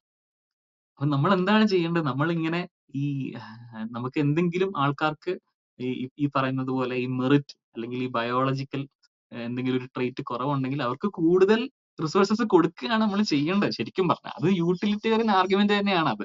ജസ്റ്റിസും അവിടെ നടപ്പിലാവുന്നുണ്ട്, അവിടെ യൂട്ടിലിറ്റി നടപ്പാവുന്നുണ്ട്. ശരിക്കും പറഞ്ഞാൽ ഇത് ഈ ആപ്ലിക്കേഷൻ വൈസ് ആപ്ലിക്കബിലിറ്റി നോക്കിയിട്ട് നമുക്ക് ഇത് ചെയ്യാമെന്ന് പറഞ്ഞതിനകത്ത് ഞാൻ ഒരു ഇത് കാണുന്നില്ല. ഈ ആപ്ലിക്കബിലിറ്റി എടുത്തു കഴിഞ്ഞാൽ പണ്ടുള്ള ജാതി വിവേചനത്തിലുള്ള ആളുകളും വിചാരിച്ചത് ഇന്ന ജാതിയിലുള്ളവർക്ക് കഴിവില്ലെന്നാണ്, സ്ത്രീകൾക്കില്ല കഴിവില്ലെന്നാണ്, കറുത്ത വർഗ്ഗക്കാർക്ക് കഴിവില്ലെന്നാണ്, ഇങ്ങനെയുള്ള അല്ലെങ്കിൽ ട്രാൻസ്ജെൻഡേഴ്സിന് കഴിവില്ലെന്ന്. പക്ഷേ ഇവർക്കെല്ലാം നമ്മൾ ചരിത്രം കാണിക്കുന്ന ഇവർക്കെല്ലാം നമ്മൾ അവസരം കൊടുക്കുമ്പോൾ അവരുടെ സോഷ്യോ എക്കണോമിക് കണ്ടീഷൻസ് കുറച്ചും കൂടി ഇമ്പ്രൂവ് ആകുമ്പോൾ അവർ അവരുടെ കഴിവ് തെളിയിക്കുന്നുണ്ട്. പണ്ട് ഒരു ഇതുണ്ട് അതാണ് വാസ്തവം. ഒളിമ്പിക്സിൽ അതാണ് ഡാറ്റ സൂചിപ്പിക്കുന്നത്. അതാണ്, അതിനകത്തൊരു സംശയമില്ല കാര്യത്തിൽ. 1800 ഇതൊരു ഞാൻ ഒരു റീലാണ് 1800 സംതിങ് നടന്ന ഒളിമ്പിക്സിൽ ഒരു സ്ത്രീ പോലും 0% സ്ത്രീകളായിരുന്നു. ഇന്നത്തെ ഒളിമ്പിക്സിൽ 50% ആണ് ആണുങ്ങളും പെണ്ണും. അപ്പോൾ നിങ്ങൾ അവസരം കൊടുക്കുമ്പോൾ അവർ വരുന്നുണ്ട്. നിങ്ങൾ അവസരം കൊടുക്കാതിരിക്കാൻ വേണ്ടി ഓരോ ന്യായങ്ങൾ പറഞ്ഞുകൊണ്ടിരിക്കുകയാണ്. ഇതിനു മുമ്പ് പണ്ട് ഈ 1920s മുമ്പ് സ്ത്രീകൾക്ക് വോട്ടവകാശം പോലും ഈ ഡെവലപ്ഡ് കൺട്രികൾ എന്ന് ഇപ്പൊ പറയുന്ന സ്ഥലങ്ങളിൽ പോലും ഇല്ലായിരുന്നു. അപ്പൊ അവര് അവിടെ പറഞ്ഞിരുന്നത് എന്താന്ന് വെച്ചാൽ അവർക്ക് പൊളിറ്റിക്കൽ നോളജ് ഇല്ലല്ലോ, പിന്നെ എന്തിനാണ് അവർക്ക് വോട്ടവകാശം കൊടുക്കുന്നത് എന്നുള്ളതാണ്. അപ്പൊ ഇതിനകത്ത് ഞാൻ ഈ പറഞ്ഞ പല കാര്യങ്ങളും മൈക്കിൾ സാൻഡലിന്റെയും ജോൺ റോൾസിന്റെ ഒക്കെ വർക്കിൽ നിന്നാണ് പറഞ്ഞത്. അപ്പൊ മൈക്കിൾ സാൻഡൽ സ്ഥിരമായിട്ട് പറയുന്ന ഒരു കാര്യമുണ്ട്. അതെന്താണെന്ന് വെച്ചാൽ ഡിഗ്നിറ്റി ഓഫ് വർക്ക് റീസ്റ്റോർ ചെയ്യണം എന്നുള്ള ഒരു കൺസെപ്റ്റാണ്. ഡിഗ്നിറ്റി ഓഫ് വർക്ക് എന്നുള്ള ഒരു കൺസെപ്റ്റ് ശരിക്കും ഇങ്ങനെയൊക്കെയുള്ള പ്രശ്നത്തിന് എന്താണ് പരിഹാരം എന്ന് പറയുമ്പോൾ നമ്മൾ ഈ മെറിറ്റ് എന്നുള്ള കൺസെപ്റ്റിനെ തന്നെ നമ്മളൊന്ന് റീഇമാജിൻ ചെയ്യേണ്ടതുണ്ട്. കാരണം എന്താന്ന് വെച്ചാൽ നമ്മളിപ്പം ശരിക്കും പറഞ്ഞ മെറിറ്റ് എന്ന് പറഞ്ഞാൽ മെറിറ്റോറിയസ് എന്ന് പറയുന്നത് നമ്മൾ ശരിക്കും പറഞ്ഞാൽ നമ്മുടെ കൺസെപ്റ്റിൽ അക്കാഡമിക് മെറിറ്റ് ഉള്ളവര് അല്ലെങ്കിൽ ചില സ്പോർട്സിലും ആർട്സിലും ഒക്കെ ഭയങ്കരമായി എക്സെൽ ചെയ്യുന്നതും ചില സ്പോർട്സ്, എല്ലാ സ്പോർട്സൊന്നും അല്ല, അങ്ങനെ ചില കാര്യങ്ങളിൽ മാത്രം എക്സെൽ ചെയ്യുന്നവരെയാണ് നമ്മൾ മെറിറ്റോറിയസ് എന്ന് നമ്മൾ പറയുന്നത്. നമ്മൾ ഇത് ഒന്ന് മാറ്റി പിടിക്കേണ്ടതുണ്ട്. കാരണം ഈ ഡിഗ്നിറ്റി ഓഫ് വർക്ക് എന്ന് പറയുമ്പോൾ നമുക്ക് അറിയാം ഈ കോവിഡിന്റെ ഒക്കെ സമയത്ത് പലരും ജോലി ചെയ്യാതെ വീട്ടിലിരുന്നപ്പോ എസെൻഷ്യൽ വർക്കേഴ്സ് എന്ന് പറയുന്ന ഒരു കാറ്റഗറി, അതിനകത്ത് nurse, doctors, health care workers, പിന്നെ സാനിറ്റേഷൻ വർക്കേഴ്സ്, അങ്ങനെ നമുക്ക് ഒഴിച്ചുകൂടാനാവാത്ത ഒരു ഗ്രൂപ്പ് ഓഫ് ആൾക്കാരെ. അപ്പൊ എസെൻഷ്യൽ വർക്കേഴ്സ് എന്ന് പറഞ്ഞാൽ അവരെ ആദരിക്കുക, കാരണം അവർ ജോലിക്ക് പോകുന്നു, ബാക്കിയുള്ളവരെ വീട്ടിലിരിക്കുക. അപ്പൊ അവർ ജോലിക്ക് പോയപ്പോ അവരെ ആദരിക്കുക, അവരെ ഹീറോസ് ആയിട്ടൊക്കെ കണക്കിലാക്കുന്ന ഒരു ഒരു ഒരു ചിന്താ പദ്ധതി ആ സമയത്ത് ഉണ്ടായിരുന്നു. പക്ഷെ നമ്മള് ഇപ്പോഴത്തെ സ്റ്റേജിൽ ആസ് യൂഷ്വൽ നമ്മൾ സാനിറ്റേഷൻ വർക്കേഴ്സിന് ഇപ്പോ ഇന്ന് ഇവിടെ ഇരുന്നോണ്ട് നമ്മൾ ഹീറോസ് എന്നുള്ള ഒരു കൺസെപ്റ്റ് ഇപ്പൊ ഉണ്ടോ എന്ന് ചോദിച്ചാൽ ഇല്ല. ഇല്ല ഇപ്പൊ ഇല്ല. അത് ഒരു കാലത്തും ഉണ്ടായിരുന്നില്ല. പക്ഷെ നമ്മളത് ആ സംഭവിച്ച സമയത്ത് നമുക്ക് അവർ ഇമ്പോർട്ടന്റ് ആണ് എന്നുള്ള ഒരു അവരെ റെക്കഗ്നൈസ് ചെയ്യണം എന്ന് കുറച്ചു കാലത്തേക്കെങ്കിലും ഒരു ബോധം പലയിടത്തു നിന്നും വന്നിരുന്നു. പക്ഷെ നമുക്ക് why not every time we do it's. കാരണം എന്താണെന്ന് വെച്ചാൽ പലരും ജോലി ചെയ്യുന്ന അവര് സ്വന്തം ജീവൻ തന്നെ റിസ്ക് ചെയ്തിട്ടുള്ള ജോലികളാണ് ചില ആൾക്കാർ ചെയ്യുന്നത്. മാനുവൽ ലേബറേഴ്സിന്, ഈ വൈറ്റ് കോളർ ജോലി ചെയ്യുന്ന ആൾക്കാർ അത്രയൊരു ഡിഗ്നിറ്റിയോ സെൽഫ് റെസ്പെക്റ്റോ പൊതുവിൽ സമൂഹം കൊടുക്കാറില്ല. അപ്പൊ നമുക്ക് ഇങ്ങനെയുള്ള കൺസെപ്റ്റുകൾ നമ്മുടെ കൺസെപ്റ്റ് ചേഞ്ച് ചെയ്യേണ്ടതുണ്ട്. നമ്മൾ ഈ മെറിറ്റോറിയസ് എന്ന് പറയുന്ന ഒരു വിഭാഗം, പിന്നെ അതുപോലെ തന്നെ നമ്മുടെ സ്കൂളിംഗ് ഇതിന് ഭയങ്കരമായിട്ടുള്ള ഇമ്പോർട്ടന്റ്. കാരണം എന്ന് വെച്ചാൽ നമ്മളെ പഠിപ്പിക്കുന്നത്, നിങ്ങൾ പഠനത്തിൽ നിങ്ങൾ മികവ് തെളിയിച്ചാൽ, നിങ്ങൾ അക്കാഡമിക് മികവ് തെളിയിച്ചാൽ യു ആർ മെറിറ്റോറിയസ് എന്നുള്ളതാണ്. പക്ഷെ നമുക്ക് അതിന്റെ അർത്ഥം എന്താണെന്ന് വെച്ചാൽ നമ്മൾ വേറെ ചില കാര്യങ്ങൾ നമ്മൾ ഇമ്പോർട്ടൻസ് കൊടുക്കുന്നില്ല. അക്കാഡമിക് കാര്യങ്ങൾക്കാണ് നമ്മൾ കൂടുതൽ ഇമ്പോർട്ടൻസ് കൊടുക്കുന്നത്. സ്കൂൾ എന്ന് പറയുമ്പോൾ അത് ശരിക്കും പറഞ്ഞാൽ അത് ഒരു അക്കാഡമിക് കാര്യങ്ങൾക്ക് വേണ്ടി മാത്രമുള്ള സ്ഥലം ആകരുതെന്നാണ് എന്റെ അഭിപ്രായം. നമുക്ക് അതിനകത്ത് ഈ പല പല ഈ- സ്കിൽസ് നമുക്ക് ഇൻക്ലൂഡ് ചെയ്യാനുള്ള പോസിബിലിറ്റി ഉണ്ട്.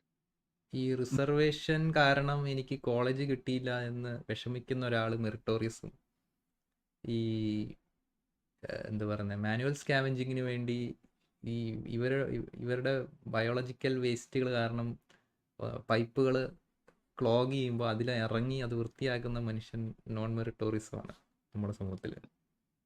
അതെ, ഇതാണ് ഞാൻ പറയുന്നത്. അതായത് നമ്മളൊരു ഈ ഇപ്പൊ ഡോക്ടർ, അത് നമ്മൾ മെറിറ്റോറിയസ് ആയിട്ട് കാണുന്ന ഒരു ജോലി, അതിന് ഒരുപാട് നാളത്തെ ട്രെയിനിങ്ങും സ്കില്ലും ആവശ്യമുണ്ട്, ഹാർഡ് വർക്ക് വേണം, അതൊക്കെ കറക്റ്റ് ആണ്. പക്ഷെ ചെയ്യുന്ന ജോലി എന്ന് പറയുന്നത് പേഷ്യൻസിനെ എടുക്കുക, ഹെക്റ്റിക് ആയിരിക്കാം ഒരു പക്ഷെ പലർക്കും, പക്ഷെ എങ്കിലും കംഫർട്ടബിൾ ആയിട്ടുള്ള ഒരു ജോലിയാണത്. ജീവന് അപകടമൊന്നുമില്ല. പക്ഷെ ഡെയിലി ഈ ഇങ്ങനെയുള്ള വർക്കേഴ്സ് അല്ലെങ്കിൽ കൺസ്ട്രക്ഷൻ തൊഴിലാളികൾ, നമ്മുടെ നാട്ടിലൊന്നും പ്രോപ്പർ സേഫ്റ്റി എക്യുപ്മെന്റ് പോലും ഇല്ലാതാണ് പലരും. ലൈൻമാൻ ഷോക്കേറ്റ് മരിച്ചു നമ്മൾ എത്ര തവണ പത്രത്തിൽ വായിച്ചിട്ടുണ്ടാവും. ഇതൊക്കെ ചെയ്യുന്ന ഈ ജോലികളൊക്കെ നമ്മുടെ ജീവൻ റിസ്ക് ചെയ്ത് ചെയ്യുന്ന ജോലികൾ. പക്ഷെ അതിനൊരു വിലയില്ല. അതിന് ആ രീതിയിൽ അതിനെ കാണുന്നില്ല.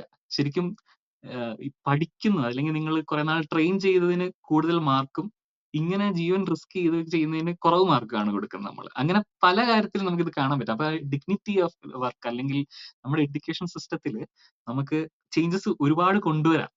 നമ്മളിപ്പോ നമ്മൾ സ്കൂളിൽ പോയിട്ട് നമ്മൾ എന്തെങ്കിലും എന്താ പറയാ, നമുക്ക് ദൈനംദിന ജീവിതത്തിൽ യൂസ്ഫുൾ ആവുന്ന ചില സ്കിൽസ്, ഇപ്പം ചെറിയ കാർപ്പൻട്രി വർക്ക്, അല്ലെങ്കിൽ ചെറിയ രീതിയിലുള്ള കാറിന്റെ മെയിന്റനൻസ് വർക്ക്, അല്ലെങ്കിൽ പേഴ്സണൽ ഫിനാൻസ്, ഇതൊക്കെ നമുക്ക് ആവശ്യം ഉള്ള കാര്യങ്ങളാണ്. പക്ഷെ നമ്മള് വേറെ കുറെ കാര്യങ്ങളൊക്കെ പഠിക്കും നമ്മൾ ഒരിക്കലും യൂസ് ചെയ്യാത്ത.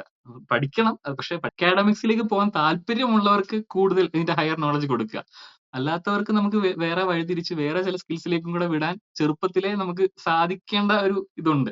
കാരണം നമ്മളിപ്പം മെറിറ്റോറിയസ് ആയിട്ട് കാണിക്കുന്നത് അക്കാഡമിക്സിൽ വിജയിക്കുന്നവരെയാണ് ശരിക്കും പറഞ്ഞത്. അതാണ് നമ്മൾ ഈ സിവിൽ സർവീസിനും ഇങ്ങനെയുള്ള കാര്യത്തിൽ നമ്മൾ കൂടുതൽ വെയിറ്റേജ് കൊടുക്കുന്നത്. നമുക്ക് വി നീഡ് ടു റീതിങ്ക് എന്നുള്ളതാണ് പറയുന്നത്. ഈ മെറിറ്റ് എന്നുള്ള കാര്യം തന്നെ നമ്മൾ റീതിങ്ക് ചെയ്യണം എന്നുള്ളതാണ്. അത് പറഞ്ഞ് അവസാനിപ്പിക്കാന്നിരുന്നു. ഇത്രേ ഉള്ളൂ. താങ്ക്സ്. അപ്പോൾ നമുക്കെന്നാൽ ഇന്നത്തെ എപ്പിസോഡ് നിർത്താം. അടുത്ത ദിവസം നമുക്ക് വീണ്ടും ഇങ്ങനെ എന്തെങ്കിലും സമൂഹത്തിന്റെ കുറ്റങ്ങൾ പറഞ്ഞ് ഇതുപോലെ എന്തെങ്കിലും തോട്ട് എക്സ്പീരിയൻസ് ഒക്കെ ആയിട്ട് വീണ്ടും തോട്ട് എക്സ്പീരിയൻസും യൂട്ടോപ്പിയൊക്കെ പറഞ്ഞ് വോക്കിസം സ്പ്രെഡ് ചെയ്യാൻ നമുക്ക് ശ്രമിക്കാം. നമുക്കൊരു കാര്യം, നമുക്ക് ഈ ഇത് പറയാം അടുത്ത, നമുക്ക് പറ്റുകയാണെങ്കിൽ ഉട്ടോപ്യൻ ഡെല്യൂഷൻ. അത് വളരെ വ്യാപകമായിട്ട് കാണുന്ന ഒരു സംഗതിയാണത്. ഉട്ടോപ്യൻ ഡെല്യൂഷൻ വെച്ച് ഇനി അടുത്ത എപ്പിസോഡിൽ കാണാം. ശരി, താങ്ക്സ്.